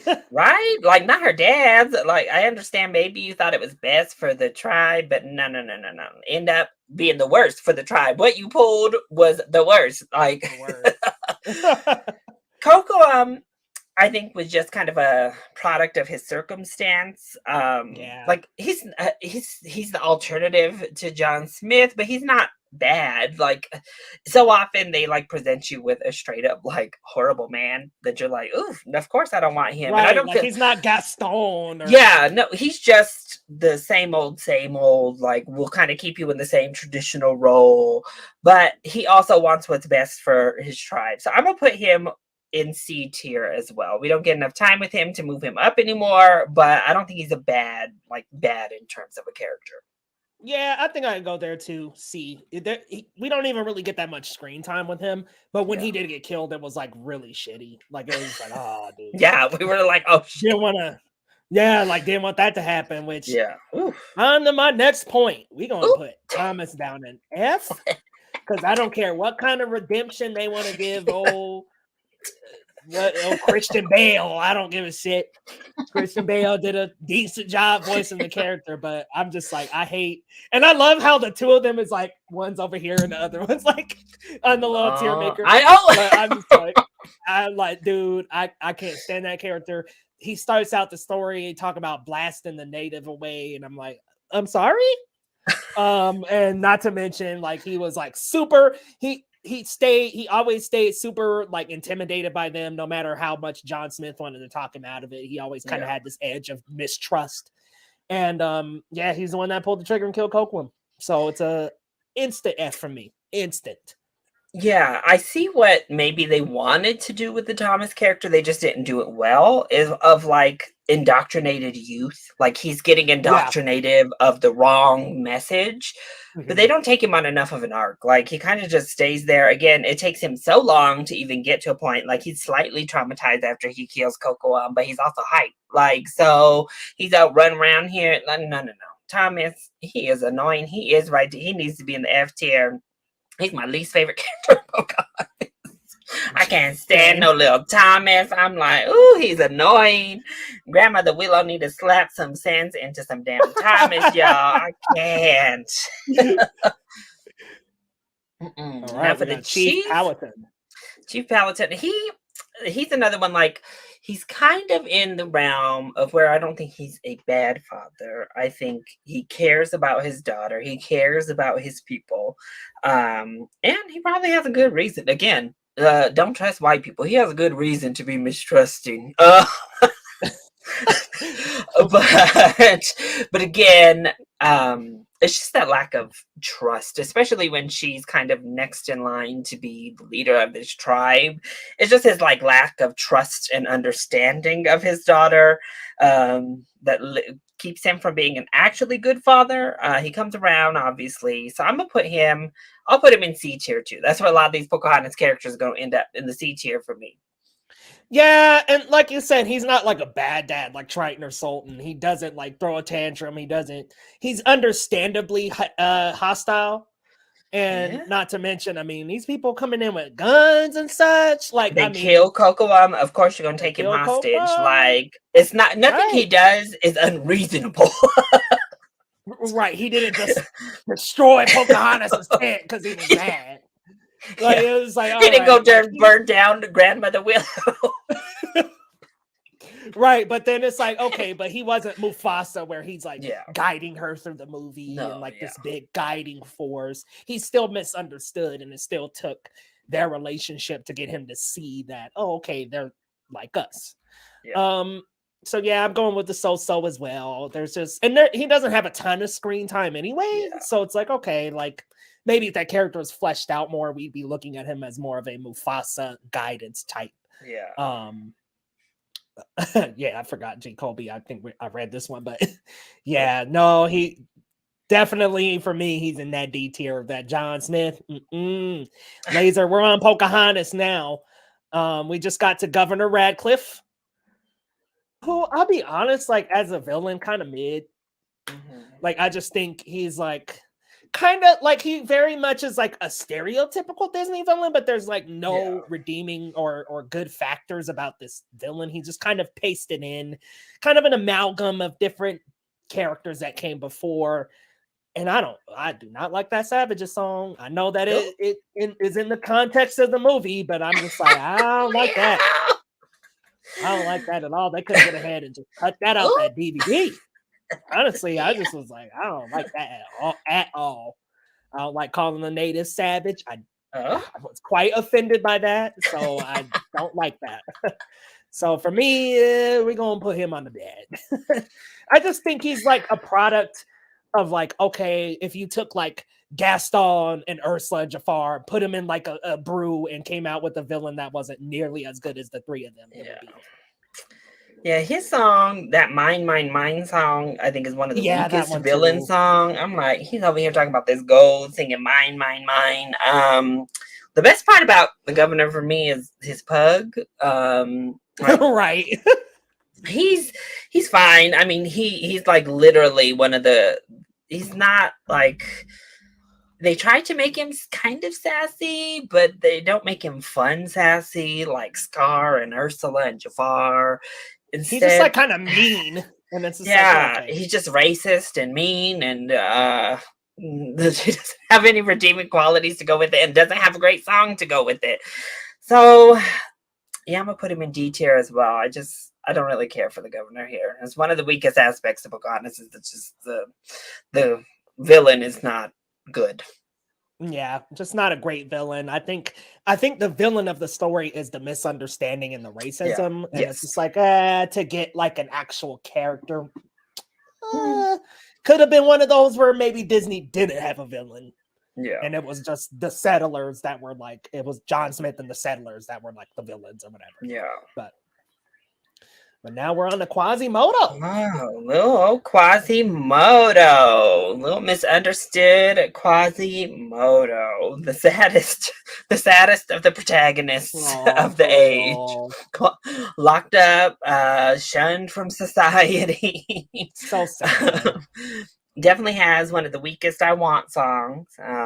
Yeah. Out of all these, you know, when you compare it to, you know, I just can't wait to be king or Belle or part of your world. It just does not compare to any of that. Reflection. He's good. He's very sweet. I'm gonna put him in B tier. Oh, poor you chopped him up for a bit. He got thrown down in that B. He's fine. He's sweet. Always the bridesmaid, never the bride. I'm sorry, Quasi. You didn't get the girl, and you ain't getting the A tier neither. Well, and I just think out of all of these movies, it has the weakest music. It's got the weakest sidekick. I mean, I do like Phoebus. I just think the gargoyles are a little obnoxious. So it's like, but Frollo is good.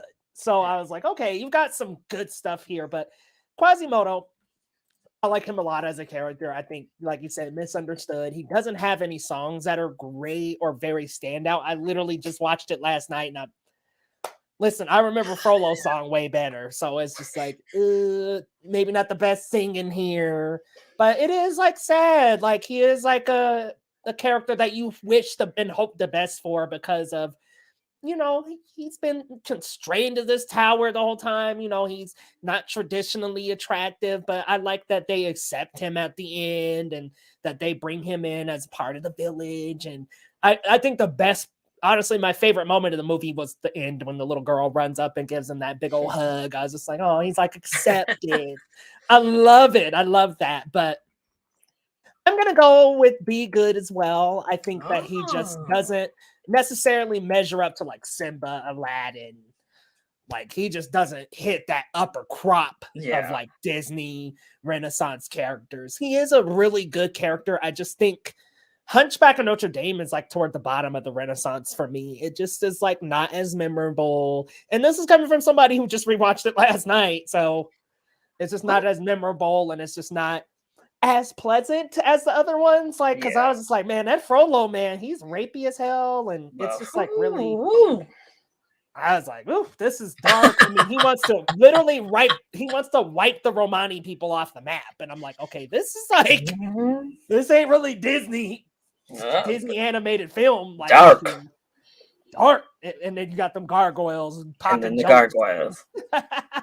Lord. Wait for the live action Hunchback. No. Another one. That and Pocahontas. We can just never do that shit. We can never do either of those and we'll be happy for it. Yeah, no. Leave them alone. So, Esmeralda. It feels like she's got the qualities of Jasmine, but not nearly the screen time.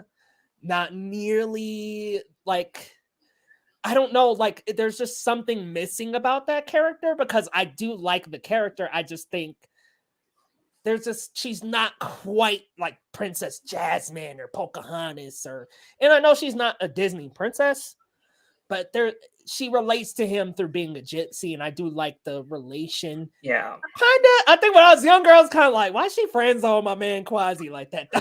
Why Quasimodo had to get kicked over the window like that? But I mean, I like Esmeralda. I just think she kind of comes off to me as like a Jasmine clone a little. Like, and I was just kind of like, oh, there's like no super defining qualities about that character that we haven't seen in the princesses before her. So while I like the design, I like the character, I don't think she yearns enough screen time for me to necessarily love the character. I'm gonna put her in so-so. Even though I thought little Leo thought she was cute as hell. Okay. I still kind of like good old Demi Moore. Jasmine. Right, Demi Moore. Her and that Ashton Kutcher, man, what a relationship that was. But anyway, when I'm measuring her with Jasmine, Belle, Pocahontas even, and then you go beyond Mulan, and then you go beyond, and you go Tiana, Moana. Like I'm just like, I can't put her up on that level. I just can't. Yeah. Anna, Elsa, I just can't put her up there with all them. Rapunzel, I just can't. Yeah, for me, Esmeralda, I'm gonna put in B tier with Quasi. I think she has a really, I like the messaging of her character. Obviously, I love that they bond over their outcast status, but I love, like, I do really enjoy God Bless the Outcasts, and I think it kind of showcases who she is as a person. Like, she's not praying for herself, she's praying for her people most of all, who are trying to be executed, and she's like, I can make it, but how about these other people? And that's how, obviously, she kind of comes to relate to Quasi himself, is that's just who she is generally as a person. Also, being like the lusted after woman by this horrible creep. Yeah. That's fine. All right, girl. I got respect for Esmeralda. I agree, though. She doesn't have like this. There's just something missing. Like, something didn't quite connect. Like, with all of the qualities that Esmeralda has, she feels like she should be like this top tier character, but it just never quite. She doesn't have that like personability. Like, she's not personable to the audience in some way. For being such a warm message, it's like, oh, okay, that gets lost in the shuffle. So I like her. I just don't, like you said, love her to put her up in those top tiers. Yeah, it's just like there's just something missing, and I can't quite pinpoint what it is, but it's something that Jasmine's got. It's something that Belle's got, Nala. All these people that are A and up, I'm like, they've got it, man. They've just got this charm about them that really just yearns for them to be in those top positions, but Esmeralda just doesn't quite crack that. Now I'm gonna make Leo mad. The gargoyles are going in F. Oh, shit? F. Partially because they are the part of Hunchback that just flat out doesn't work. Like, the tone of the movie is dark, so I understand you had to lighten it. If you want this to be accessible for children, it cannot be as dark as it needed to be. Like, the story warranted heavy stuff. I mean, it's a heavy, sad movie. So you have to add in humor. They just did it in a horrible way. Like, I just think that the gargoyles are not that funny, not funny enough. Two, their humor is just so in the face of the tone that it's like a whiplash. Whenever those damn gargoyles come on the screen, you're like, whoa, I just entered like this hokey jokey, like, and they're not helpful. They're not very useful to Quasi. Like, I just find them so annoying. I think they're the worst part of the movie. So they got to go in F because they literally drag their entire film down for me. Ooh, G. Colby said they'll get Pete Davidson as one of them. Yeah, go ahead and get Pete Davidson, because I don't like him either. And so that'll keep the gargoyle hate train rolling. Okay, get him in there. If any of the gargoyles bring back Jason Alexander, I agree with you, G. Colby. If they do it, then you got to get Jason Alexander. Definitely the most iconic of the three. But yes. I think Tyler saying, "Why is he asking me?" I think rewatching it last night, I'm kind of like taken aback, right? Because the first scene in the movie is like, oh, this man like kills these people and then takes their child, and it's like, oh my goodness. But then you have these goofy ass like gargoyles popping these jokes, and you're like, they just don't belong. And I know that, like you said, they had to create them to tone this down a little, to bring a little bit of joy and jolly, but they just, I mean, I was almost like, y'all should have took a page out of the hyenas, like, because they're entertaining, they're funny together, but these three just are kind of a bumbling mess. They just don't really add much to it. And I know they're trying really hard to lighten it up, but unfortunately it is a whiplash to be, it's like, oh, he's saying Pete would be the Jason Alexander gargoyle. Oh, get Jason back, because he was good. But I do like the Jason Alexander one. I do like some of their humor. So I'm going to put them in bad, but I'm not going to put them in terrible.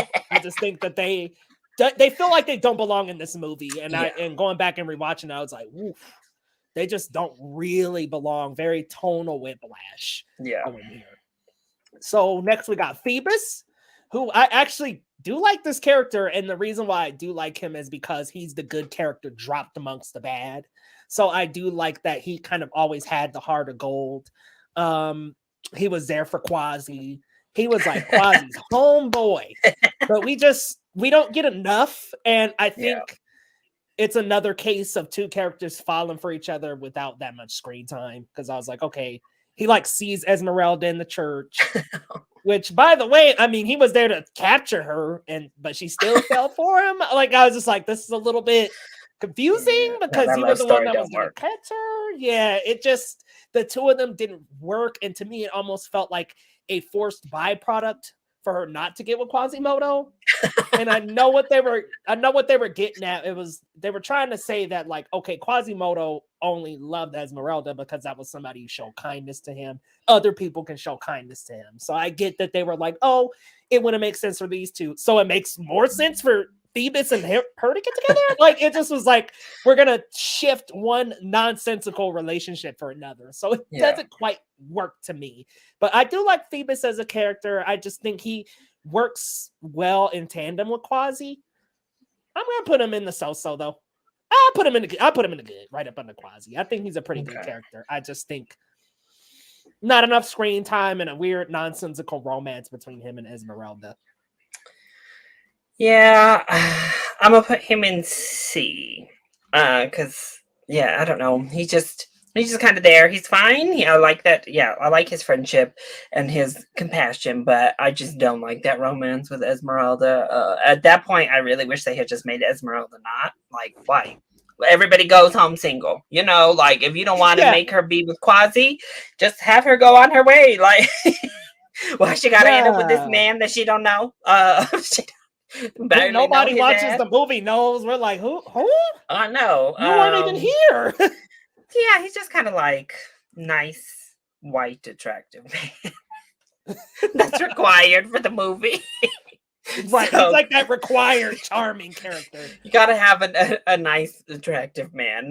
They're like, we got our nice boy Quasi, but we need somebody who looks good too for the merch. But no. Well, and I like that Phoebus like brings that good out of Quasi even more, because it was like, oh, Quasi, had those second thoughts, and he's like, but this is your friend. And I think it actually would have been more powerful if Esmeralda didn't love either of them, because then it would have been more of like we love each other because we're friends and because we accept each other no matter how we look, as opposed to like, oh, they got together and then poor little Quasimodo still don't got nobody till the second movie, which he does get someone. That girl in the second movie was good for him. You see, I know little child Leo had beef with the old boy though, because he snatched Quasi's girl. But wanted Quasi to get the girl, man. So Frollo, he's such a. I'm gonna put him in A. I'm gonna put him at the bottom of A. I think he's a little underrated, and I think maybe it's another case of like a Gaston style villain, where there's so much real worldness to him that makes him more scary than some of the more mythical ones. Because this man, this religious leader, this mightier than thou or holier than thou person of power who is behind the scenes, doing everything wrong, like abusing their power, but using God as justification. And that's literally what he does. I mean, like you said, he is out here murdering folks in the name of religion, but yet he wants to sleep with one, talking about the devil is strong, but like, oh no, I know I'm holy, Jesus, but come on, why would you let me feel like this? Like all that. So I think that's got a devil's grip on me. I'm like, what? So then he holds this extra grudge with Esmeralda because, again, it's kind of like a precursor to Me Too. Is like he blames her for him being attracted to her, like him lusting for her. So I think that's why I just think he's a really effective villain, because he's like horrifying in the most real world way. Yeah, you know that these type of people exist, and that's what's fucked up. And they've existed throughout history. They've used God's name in order to commit heinous acts like arson and shit. I mean, there's like literally a moment in this movie, y'all, he's burning people's houses down. I'm like, this is extreme, bro. He's just burning evil to folks' the houses core. down. Right. He just is evil as hell. So I'm with you. I gotta put him at the very lowest of great. I'm not gonna really say he's up there with like Ursula, Scar, even Jafar. Like he's not even Jafar, even, but he right up under Gaston. I think that he has some evil, sinister motives. He's got the best song in the movie, easily. Yeah. And he's just like this crooked, evil ass character. The movie starts and he kills Quasi's parents. He's like, and the other Pope is like, well, hey, you can't do that. So then he raises Quasi. So it's like, okay, what a complicated ass opening that was. That was complicated, bro. No. I was like, ooh, that's pretty problematic. We're gonna get on to our boy Herc. Hell yeah, man. Herc is awesome. I don't think we saw him enough as like a teenager, which is fine. They had like a whole spin-off show where he was like a teenager, so they did their thing with that. But I mean, he's Hercules. He's like the ultimate strong, like when you think of strong and strength and ultimate, like powerful, great men, you think of Hercules. Like Hercules is like Hercules, like, you know what I mean? Like Hercules established the strong man subtype. Like this man is the man. He's Herc. He's the fucking hero, man. Like so Zero hero. Oh my god. That little Zero the Hero, man, that was a jam, wasn't it? That's why I got these sisters on the list, okay? I was like, we not missing them. They might go in the S for me. But Hercules, I'm giving him S tier. I just think he's a great main character, one of the best. And you know what sucks is I think he's a great character, but I think the movie around him is not that great. Which is shade. A little controversial here, but I'm just like, I think Hercules the movie not as great as Hercules the character. Okay. So Hercules, I am going to put him. I'll put him in A tier. I think he's fun. I think he's great. You know, it's good old Herc. But yeah, I don't know. He's not quite bland because he goes through. I think that's what keeps him at a B tier for me, is that he's not bland. He's not as bland as some of our other white name protagonist men. Because he has a good arc to him and he learns. And I love particularly baby Pegasus. He's also a very cute little baby. Like when him and little baby Pegasus are in that thing, I'm like, oh snap. Okay. But did anybody else have those like plates from McDonald's that were supposed to look like Grecian plates? When I tell you I used to love my plates as a child, but no. Hercules is a fun character. He's got good songs. He's got good presence. The voice acting is really good for Hercules too. He's got like that nice hunky feature of him too. So he's great. Tate Donovan killed it. Yeah. All right. Megara. S tier for me. I love Meg, y'all. I love Megara. I think she is so good. Such a fun play on the damsel in distress, as she says. I got it, kid. She's a really complicated lead love interest. Obviously, she's super sarcastic and sassy, so how can I not just live for her right off the bat? I love her song. I won't say I'm in love. Such a banger. Such a good classic. No, she's great. She's awesome. I love that she obviously has this deal with the devil, but she also lets her guard down for Hercules.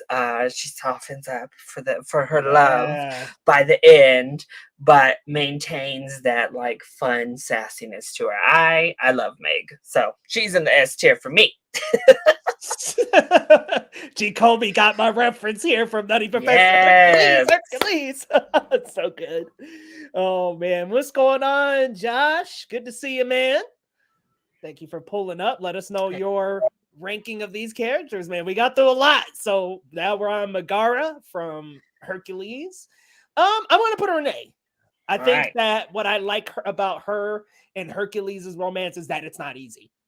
Hercules had to work. And see, that's because and what I like about that is that he didn't have to do anything else with that. He's naturally strong. He's this powerful, like wonderful looking warrior. He's got muscles and he's larger than life and he's a leader and he's got it all. But I love that he's got this love interest. It's like, I'm not gonna make it as easy for you as like everything else you have.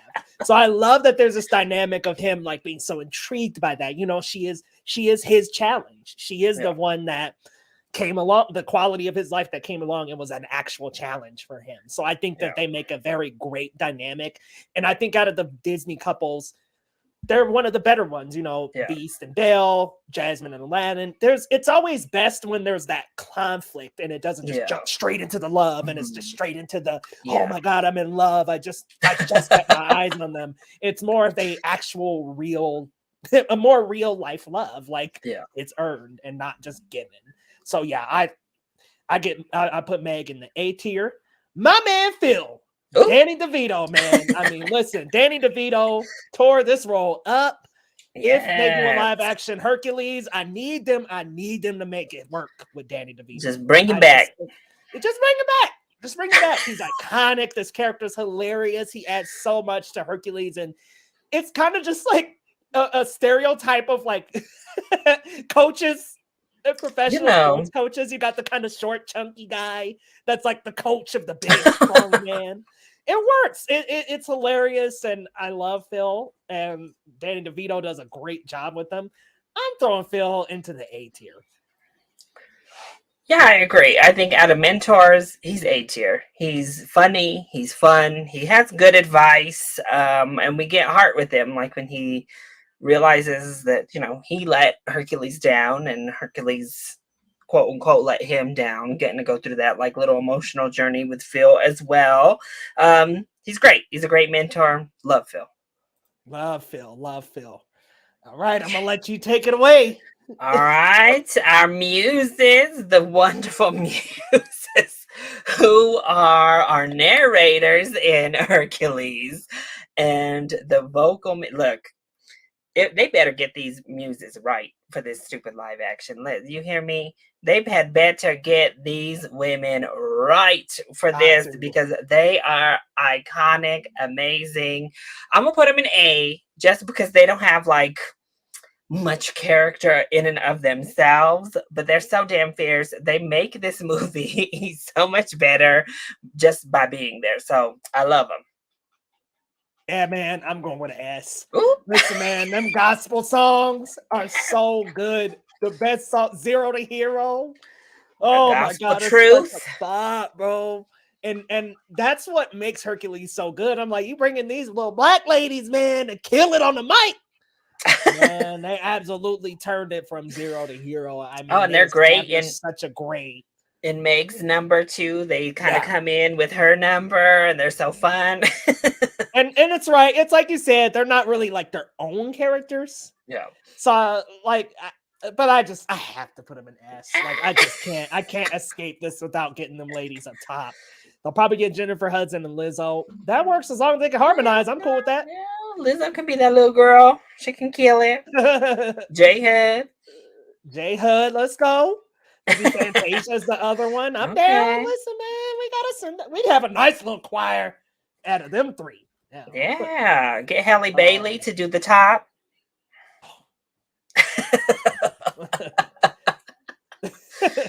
I'd be so down. Oh? Okay, so we've got the body of Zeus because it got cut off. So since his head is not showing, it's just the body, y'all. Zeus in this movie doesn't really do much. Right? Like he pops up in the beginning.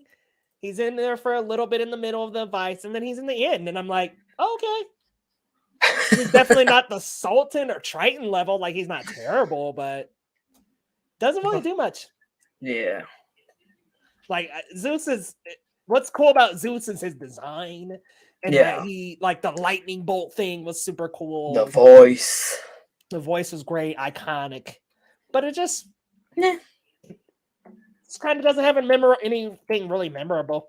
So I'm going to throw him in so-so. I can't put him Triton bad. I can't put him down there with them. But I can put him in like a he's fine. He looks super cool. He's got the cool powers, but Yeah, doesn't do much. I like his swirly little like cotton candy look voice beard going on down here. Yeah. But I agree. He goes in C. He's not bad per se, but he's not good either. No redeeming, no song, no really redeeming scene, nothing that just is like Yeah. super establishing for the character. Rip Torn did a great job, but Mhm. and honestly, most of the time we see, I should have just put Zeus and Hera up here Yeah, together. they I are was like, together. most of the time he's with Hera, and it's both of them playing off each other with Hercules. So, Yeah. but we get to Hades. All right. Well, Hades for me. Look, I cannot stand a damn James Wood. Another character. Look, I loved him in most everything he was in the 90s, and then social media showed who he really is, and it's not good. But I mean, we're just talking about Hades here. Hades is great to me. He's fun. He's fast with it. His puns are really great. I'm gonna put Hades up at the A tier. I think he should go up at A for me. Yeah, I feel like he's like in that. He's in that category of, let me put him down. He's in like that kind of, that A tier. He's a great villain. When you think of like great Disney villains, it's like, okay, Scar, Ursula, Jafar, Hades. Like, yeah. When you think, especially Renaissance era, those are like your four. Fuck Clayton and all them. Like, come on, they don't even compare. Like, they pale in comparison to like the four I named. So absolutely, and while James Woods, I will at least say that he did deliver an iconic voice in that role. Oh yeah, and it would be hard to top. And that's his design is so cool. Worried. I know the hair fire is so cool. The blue fire and stuff. And like when he gets like super angry and he just like his fire gets bigger and bigger, and it's like, which is weird that I'm like, okay, how do you get angry and have orange fire? But that's less hot than blue. The blue? I'm not a scientist, I guess, guys. It's like that's a weird, very strange happening and occurrence going on there. But yeah, Hades, decent character, great villain. Yeah, James Woods, get it together, bro. Oh Lord, truly. This next one though, man, I'm looking at another S tier here because Mulan is fantastic. Talk about a character who just for her family was willing to completely like jump on the line for her family. I mean, let's be real. She could have went out with this army and got shot by an arrow right after getting recruited. And she put everything on the line. So her father, who was sick, damn near dying, and injured, would be able to, rest up, and she could go out and fight for them. And I thought that was just such a noble thing. And we talked about this the other day with the live action and how the changes affect the character, but she's so noble. And what Mulan proves is that women can learn the exact same things as men, and they could do better, if not, or they could do as well, if not better than us. So I love that about this character, how she put in that same hard work. She was willing to make it to the top, and she did it. I mean, she was the best warrior of the pack. I love her romance. I just think that her and Li Shang have a cool dynamic, and I love this character. I mean, she's been in my top 3. The movie's been in my top 3 for forever. When she finally gets through the training and stuff, I'll Make a Man Out of You is absolutely iconic. And when she gets through the training, just the before and after and all of the development that character makes is like phenomenal throughout the film. So easy S tier Mulan for me.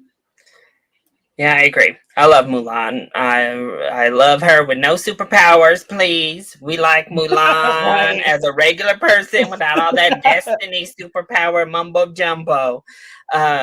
She's a badass. She's awesome. I love that she takes it into her own hands and defies her father. And literally, is like the example of doing what's right even when it's said to be wrong. Like she knows what's right, and even though the law tells her it's wrong and it's forbidden and everybody tries to deter her, she won't go for it. And I love reflection. I think it's a really good interpersonal song, and yeah, she's great. Mulan is amazing, and I love her like triumphant moment at the end as a woman, as she picks Yeah. herself back up and still does what's right even after those men left her to die. She still picks herself up and does what's right. Left her in the damn cold, bruh. Yeah, bye, Left her girl. in the cold. Be happy we didn't chop your head off, girl. We're gonna leave you here. Right. They was just You're like, wrong. you're not. I'm like, Oh you know my. what, Lee Shang, listen, man. Ooh. Man, I think you buy after that experience. Oh. 'Cause he Well, was listen. Okay, a so king, that's why man. I love him. He's a bisexual king. Because that's why I was so mad. I don't know if they were scared, and I know that's why they didn't go all the way there, but I love that they gave this character these bisexual undertones, because he's sitting here clearly falling for who he thinks he's a man, and is like, what is really going on? He's trying not to let himself fall, but we can all see it. That's why I'm like so annoyed they cut him from the live action. I'm like, damn, what y'all doing? You cut the music, you cut him, you gave Mulan superpowers. You know what? Let me go ahead and revise my live action ranking. I might need to bump that down. I forgot how many things they I did that had made that me shit mad. way low. Way low. But he's an A tier. He grows. He's good. They gave him nipples. Somebody recently just pointed this out to me, how like Aladdin doesn't have nipples, but he does. He was like the next like super sexy little Disney man running around here all shirtless and singing "I'll make a man out of you" and all that. So we love him. We love a bisexual king. He was buffed up. I mean, buffed Buff. up with. I mean, I was like, damn. After Hercules, they said we gonna keep on with these buff caricatures. But they did. But he sure did leave Mulan to die. I mean, he spared her life, but he was still ruthless when he found out she was a woman. So that knocks him down. He can't quite be S tier for that reaction, but he's A tier. That reaction was bad. This Mulan is cool, not that superhero shit in the remake. Yeah, what a weird decision they made to make her like this, like destined to be this great warrior. I was like, what the fuck? Reflection, absolute bop. Yes. Much better than live action Laser. Much better. Ooh. Like the Mulan in the remake, but 98 original. She's great. Favorite Disney princess. Right on, Josh. Yeah, she's up there in my top 3 for sure. Absolutely. Yeah, Liu Shang was great. I think he was definitely one of the better love interests. I love just how commanding he is and how he's got these guys and he's training them, man. And yeah, like BD Wong and Donny Osmond, who did the singing voice, absolutely took it away. They killed it, man. Like this guy, he's just the embodiment of what little boys would think of when they think of like men. Like they're like, this guy's just, he's tough, he's bold. But yeah, I love how in the end he did accept that love for Mulan, and you know he did come back around. But yeah, he did kind of just leave her for the cold, didn't he? That man just left her out there. I'm like, damn, it don't matter, bro. It don't matter. You broke the rules. Still, y'all can at least be like, well, hey, get in the tent. You can't fight though. You can't. But like they couldn't just be like, hey, we'll take you back to camp right quick. They just left it there. You see the body count she just got, y'all? She just wiped out the army, and y'all said you can find your own way home in the cold. Bye. With your injury. I was like, we'll let you wipe out then. Sheesh, man.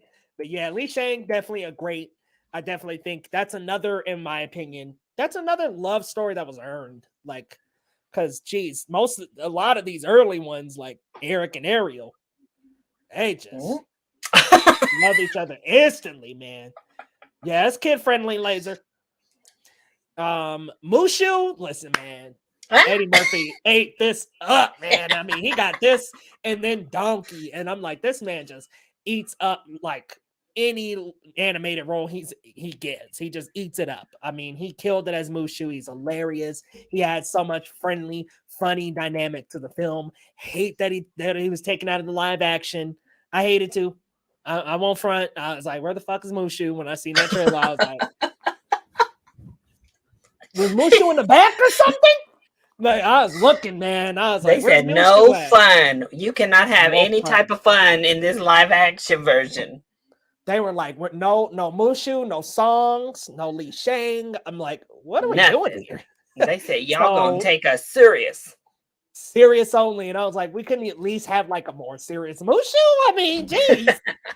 But I love him. He's Mulan's companion throughout it all. He's there by her side, even when the guys leave her.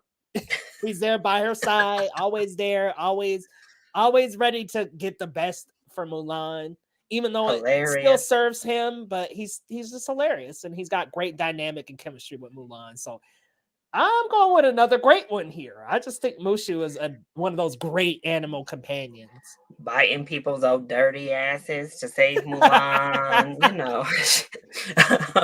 And he goes through his own little journey. He has his own little, which is rare for a lot of these sidekicks to get their own development, and he gets that from like the horrible dragon companion to like actually useful and like part of the team. Him and that little cricket, that damn little lucky cricket.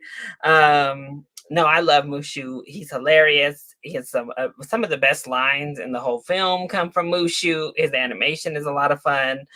Yeah, I think he's right there with Sebastian as some of the best animal companions in all of Disney. So he's definitely an A tier. Yeah, Mushu definitely up there, man. Am I looking at the guys? Is that what I'm looking at here? The 3-man? Or 3 like friends in the army? Yeah. Okay, I was like, this little picture a little dark. I can't. Yeah, it's her 3. It's the little trio. All right, this little trio. They're cute. They're fun. They also go through a little journey. I love that we get the reverse, particularly, is that they're willing to like, they go up in drag to like break into the Emperor's palace. So we get the reverse of what Mulan's been doing this whole movie. Yeah. The little song, I mean, yeah, they had to straight up tell Mulan, nah, when she's like, a girl worth fighting for is one that uses her mind, who thinks and speaks what she means. They're like, nah, that's not what we fighting for. I was like, oh, damn, okay. But no, they're a lot of fun. I'm gonna give them a B tier. I think they're not quite on like the echelon of the Mushus of the sidekicks, but they're a lot of fun, and I'll put them in B. I'm with you there. I think they have some really good comedic relief, and they work off of each other very well. Like as a trio, they're very funny. And I would say out of like the trio characters, they're up there with like Ed, Banzai, and Shinzi. Mm-hmm. Like they've got a really good dynamic together, better than them gargoyles. But they have a much better Disney with all these little trios. I didn't that was like trios. That was like part of their formula. Was like, we got to have like a goofy trio in every movie. Okay. Oh man, they just had to have that goofy trio. But we'll get with Shan Yu, who, okay. Oh, I just think his story is not that fleshed out. Like he just kind of is like, like I just want to take over y'all's village. Like there's a war going on, and he's like one of the top guys, like, and there's just not much more to him than that. So like, I understand that this is based upon a war, and like his character motivation is to win the war, but like, there's just not a lot more to him than that. Like, I think he's a decent villain, but I don't think he's great. I can't put him up there with Jafar and all them. Yeah. Like, I can't put him up on that like upper crust of like great villains. He doesn't get a song, right? I don't think. No. Doesn't get a song. He doesn't get much screen time. Oh, I mean, his biggest in the movie is that battle with Mulan in the end, and then the avalanche. And this is like, other than that, I think the live action version actually did well to give him that companion that can change from the eagle to the woman. I was like, okay, actually liked her. This gives him a little more. Yeah, me too. Actually, I like that character. But him, I'm like, kind of just one note. He's just kind of bad for the sake of being bad. Like, he doesn't really have that interesting of motivations. He's just the chief of the Huns, and we want to win the war. So yeah, I'm gonna put him in so for me. Yeah, when it comes, I agree. I think he's so. He just isn't very much of a character. He's just a villain. Like he's just this evil force that we need to take down. And kind of a weird, I don't know. I mean, it made him intimidating. He is intimidating. He's got like a scariness to him. But part of that is that they like dehumanize the Huns. They're like, those weren't people, those were like creature people. Like, so they're like, let's put the little beady red black eyes on him and like sharp teeth on him. I was like, oh, okay. Give him claws, like he literally had like nail claws. No, Yeah, he's like intimidating, but he doesn't have a personality. He's not. I don't know. I feel like the best Disney villains are like the charismatic, intimidating ones, and he's just intimidating, and that's it. So you C tier. That's it. yeah, C tier. I feel like he's just kind of he's so he's there. He's trying to vibe, I guess. But now we're to our last movie of the All Renaissance right. era, which I mean, gosh, the Renaissance era is this good to where you have this many people stuffed in the great category. Yeah. Like if we were doing Yeah. all of Disney, you know, that bad and terrible, Ooh. to have some more. Because The I'm like looking at Siamese this cats, like terrible. terrible. Peter Pan and that whole band of people. Oh, Terrible. all the Lost Boys of Tinkerbell, get your ass down there too. Wendy, you might be able to get in the so-so category. Rest of y'all, The rest, bottom. goodbye. Bottom. Y'all was making them noises about the Indian stuff. Bottom. Replace Mushu with a damn phoenix in the remake. Ooh, wow. Yeah, and it was just a plain ass phoenix. That's it. All right, now we're to our last one though, Tarzan. So here's my thing about Tarzan. Uh-oh. I really do like the film. I think the music's good. Phil Collins is great. It's like you said, it's like a Phil Collins CD, which I like the diversity of other people singing. So like what was weird about Tarzan is like you have these characters starting the song and then it's Phil Collins and you're like, oh. You're like, oh, okay. That just kind of clipped the wings of that. Yeah, it would have been like if the Lion Yeah, it would have been like if the Lion King, they started the song and then Elton John took over on every single song throughout the whole movie. Because you got Glenn Close taking over. You got Glenn Close starting that song of like when she finds Tarzan and stuff, and then Phil Collins sings it, and you're like, oh, I kind of wanted Glenn Close to sing that. But honestly, what I was gonna say about Tarzan is there's so many movies like this. George of the Jungle. Yeah. There's other Tarzan adaptations. There's so many like Tarzan adaptations that like this one is good among them, of course, but there's just so much of it. I did like the Tarzan character. What I did like about Tarzan is that they were so distrusting of him in the beginning, especially Kerchak, who was very distrusting of the human and him being a human, that he got better than them at what they were doing. So he became like the best gorilla that wasn't a gorilla. So I like that his character made that motivation come true of like, oh, I want to show you guys that I could be as good as you. So I like that in Tarzan. Like some of the Jane stuff, but I hate to do this. I'm putting him in good. Again, there's just so many of these like man dropped in the Jungle Book. Like there's just so many of these like kid raised in the jungle type of movies, and it's like Tarzan's good. Don't get me wrong. Phil Collins kills it on that soundtrack, but Tarzan don't sing none of his songs. Yeah. We go through a lot of like monkey noises, and so it's just kind of like it's good. I can't put it in that great. I can't put him up there with Aladdin and with Simba and with like Li Shang even. I just can't put him up there with them. I'm like, Laser, there is a live action Tarzan, but it wasn't Disney, so maybe a Disney one. Yeah, for Tarzan, I agree. I'm gonna put him in B. He's good. He's fine. He has some funny moments, but his romance is certainly not one of like my faves per se. Yeah. Yeah, I don't know. He's all right. I think it's a little, and Tarzan has been adapted so much from George of the Jungle to other Tarzan movies and stuff like that, that it's just kind of like, I've seen this character so many times that like, the Disney one isn't that special at the end of the day. And so I know that this is based on a story, Tarzan. It is a mythical story. But the problem I have with it is like Jane fell in love quick. this dude's an animal guy. I don't know, man. I think their romance is a little odd, but Yeah, Jane. For Jane, I'm gonna put her in B too.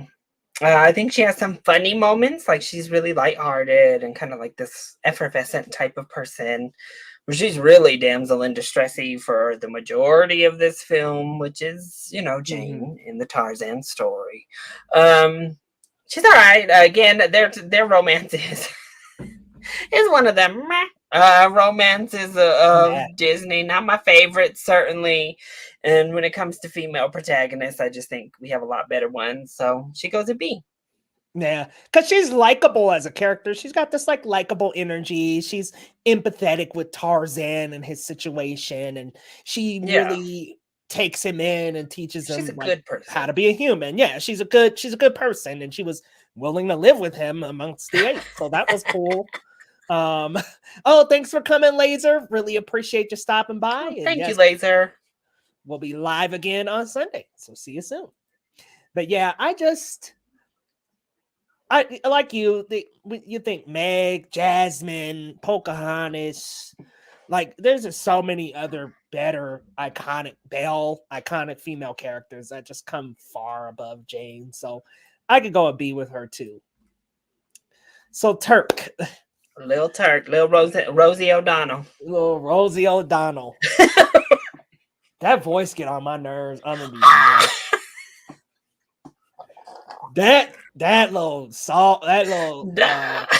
voice kind of get on my nerves. Don't give poor little Turk too much now. Cause I was just like, look, man, I'm like rewatching Tarzan today, and I was like, when Turk start that talking, I like the elephant, which I should have put him in here. But when Turk that's kind of questionable to me. Ugh. And not to mention, like the whole movie, she's just like skeptic about Tarzan, like going to meet someone who is of his same species. I was like, what the hell? You're supposed to like be supportive of him, and I don't know. I just think this character is a little. I'm putting Turk in the so-so. Yeah, Turk. A little bit of Turk goes a long way. She's one of those type of animal sidekicks. We're like, okay, well, listen. Yeah, we can put Turk in the C tier.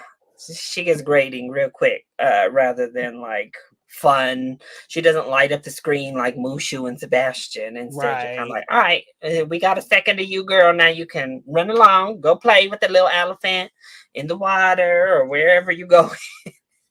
Like we see Turk get Tarzan into big trouble with the elephants, and then there's this like really not shit else that Turk really brings to the story. I was like, all right, Tarzan 2 must be Turk's movie because there's just barely shit happens with that character here. Yeah. And the voice sorry, Rosie. Why am I just saying sorry? Rosie O'Donnell, just don't do it for me, man. Rosie girl. Just annoying, man. Annoying. The more I talk, I'm like, I might scoot Turk on down the bed now. One step away. Leo was out there. He got that clicker ready to drag Turk on down. Like the lad said, we one jump ahead. No. Oh, you know what? We're going to do it. Because I'm like thinking about the movie I just saw, and I'm like, Turk does nothing good for Tarzan. Nothing. Absolutely nothing. Oh, they wrestle and blah, blah, blah. That helps develop his strength or whatever. He could have done that with any old gorilla in the forest. He could have did that with his mom. Hell. Which is who we have next. Kala. Kala. Oh, sweet. Such a sweet character. Glenn Close did a great job in this role. Just this warm, motherly like spirit. And I just love that she was so willing to take Tarzan in and so willing to, raise him as one of her own. I really like that character a lot. I like even after Kerchak was like, he's not my son. I was like, well, shit, okay. But I like that character a lot. But the problem I have with Tarzan is I just don't think he has a good foil at all.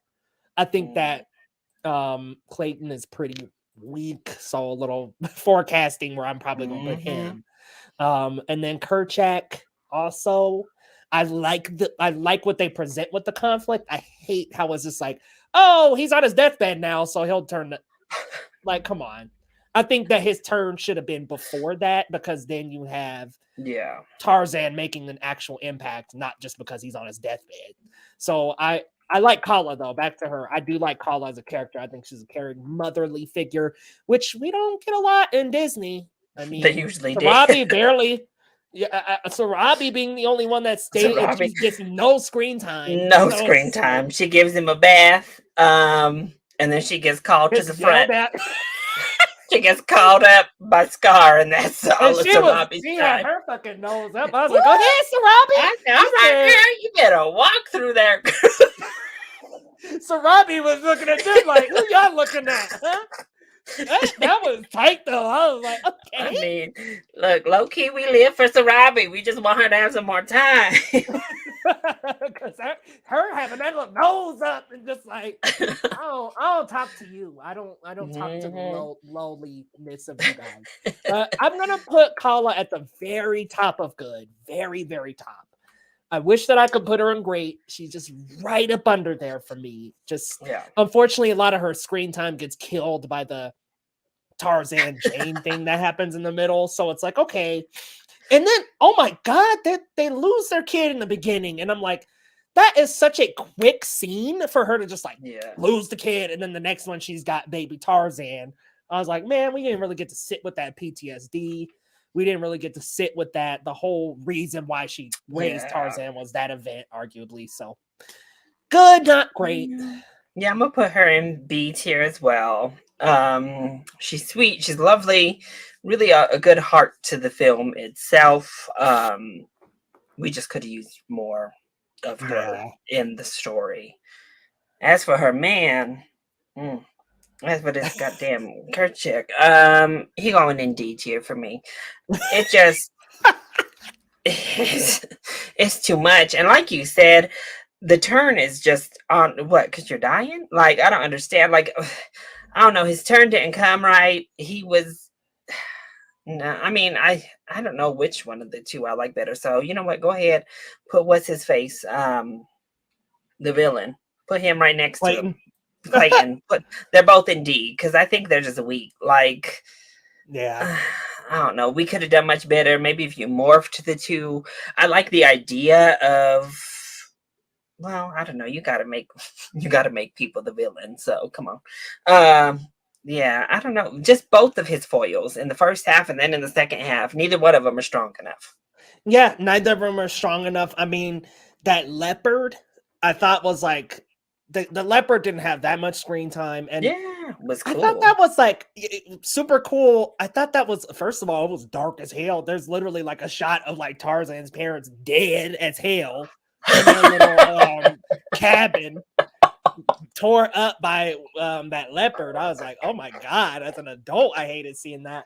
But yeah, you know, I think both of these villains are so weak because they both, like you said, there's a front half and back half foil to Tarzan, but neither of them really execute that foil well enough.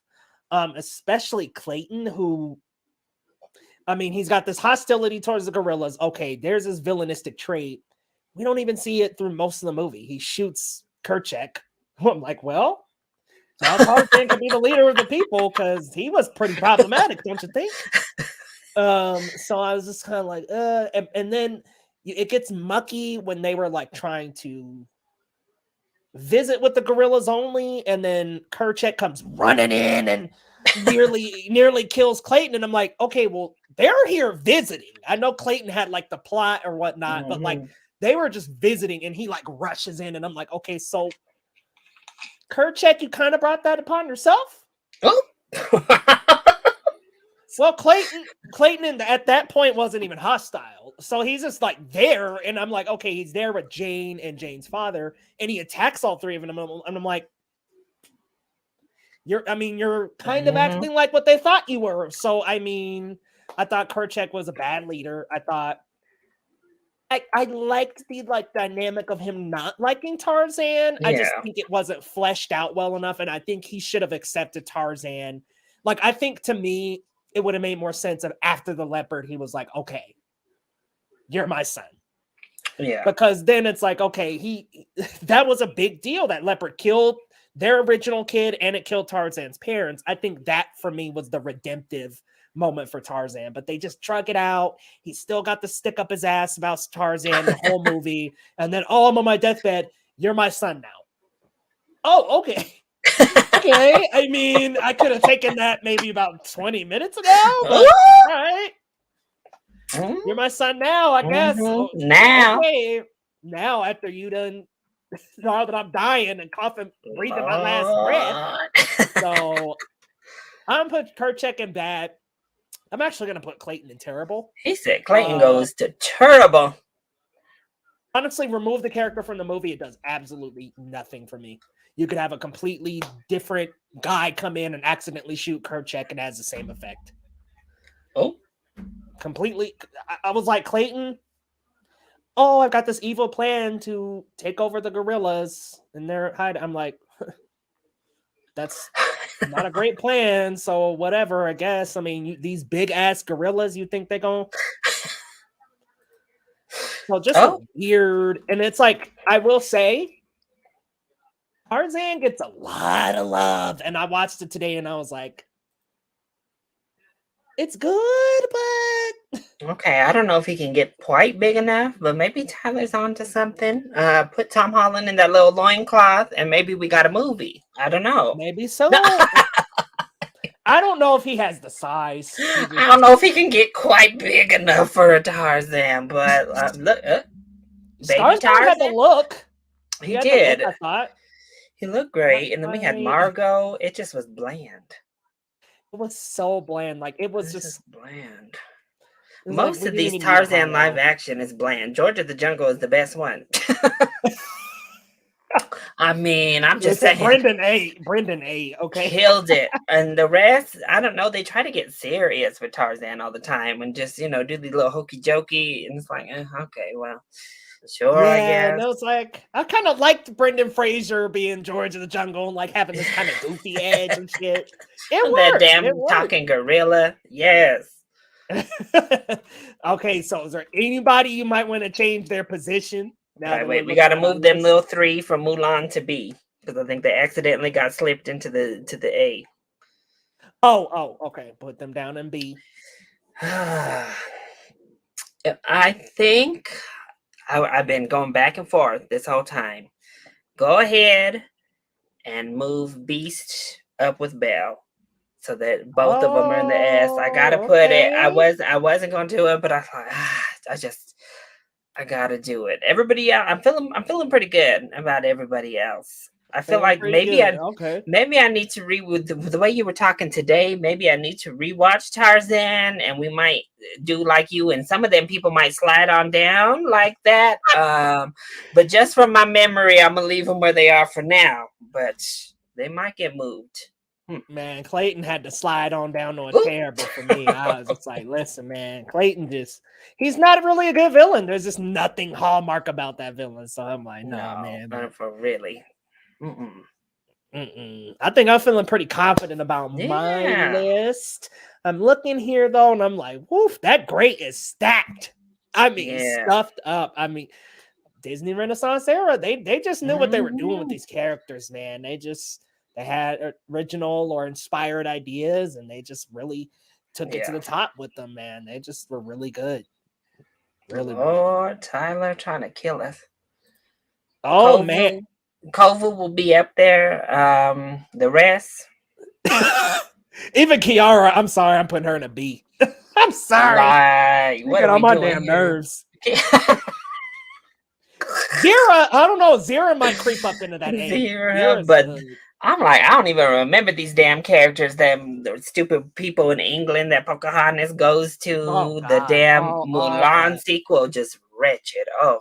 Ariel's little daughter is basically just Ariel, but in reverse. In the sequel, she just wants to go back to the ocean. Yeah. She's like, let me back to the ocean rather than go to the land. So I don't know, but I think them sequels, I'm like, I think we can leave them alone.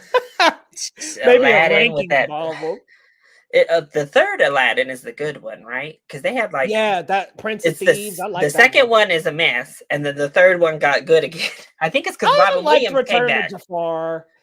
Did he Because come back Robin in Williams, Prince of Thieves? yeah, he left. He wasn't in the second one, but he came back for the third one. So Lord, oh, you want the post Disney Renaissance? Leo gonna be putting. I don't even know the name of them cows. He gonna put that Roseanne Barr cow up too high. That's all I know. Um, post Disney Renaissance. I'll have Tiana in that S tier though. S. Yzma S. You're right. Oh yes, Jacoby Yzma is S for sure. yes. Listen, man. Yzma's amazing. Okay.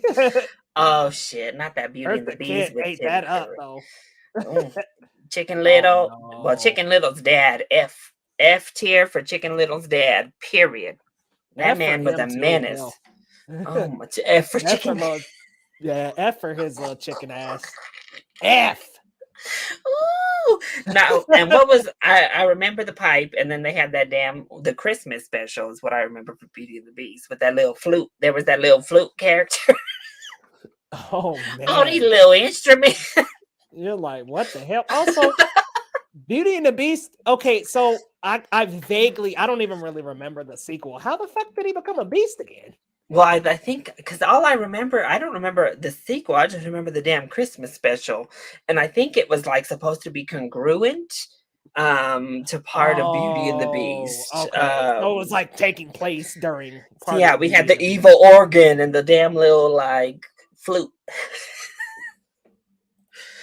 Oh, the Wild. No, I don't remember the Wild. Mm. Dr. Yeah, and then they Facilier ain't had gonna be up there though. He's the top. He's a good villain. He's up in the topper tiers too with Tiana. Butt Cluck F. Oh, F.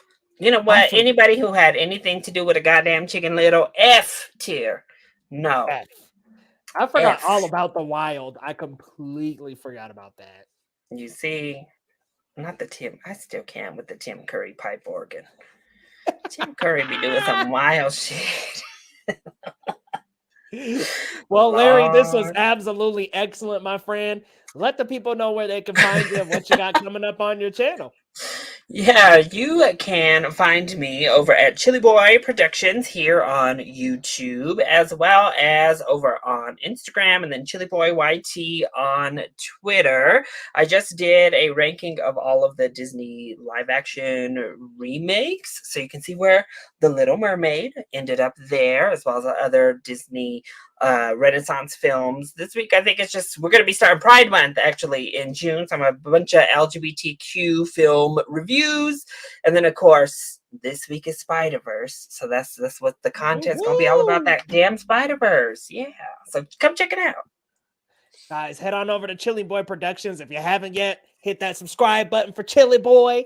And y'all, coming up on this channel, actually, we've got our next installment of the Geekly Goods Roundup. That'll be on Sunday. But then on the main channel, Geekly Goods, head on over there. We've got our Spider-Verse stuff coming up. So we've got a Spider-Verse review coming up and some more reactions around the corner as well. Larry, thanks for joining me tonight, though.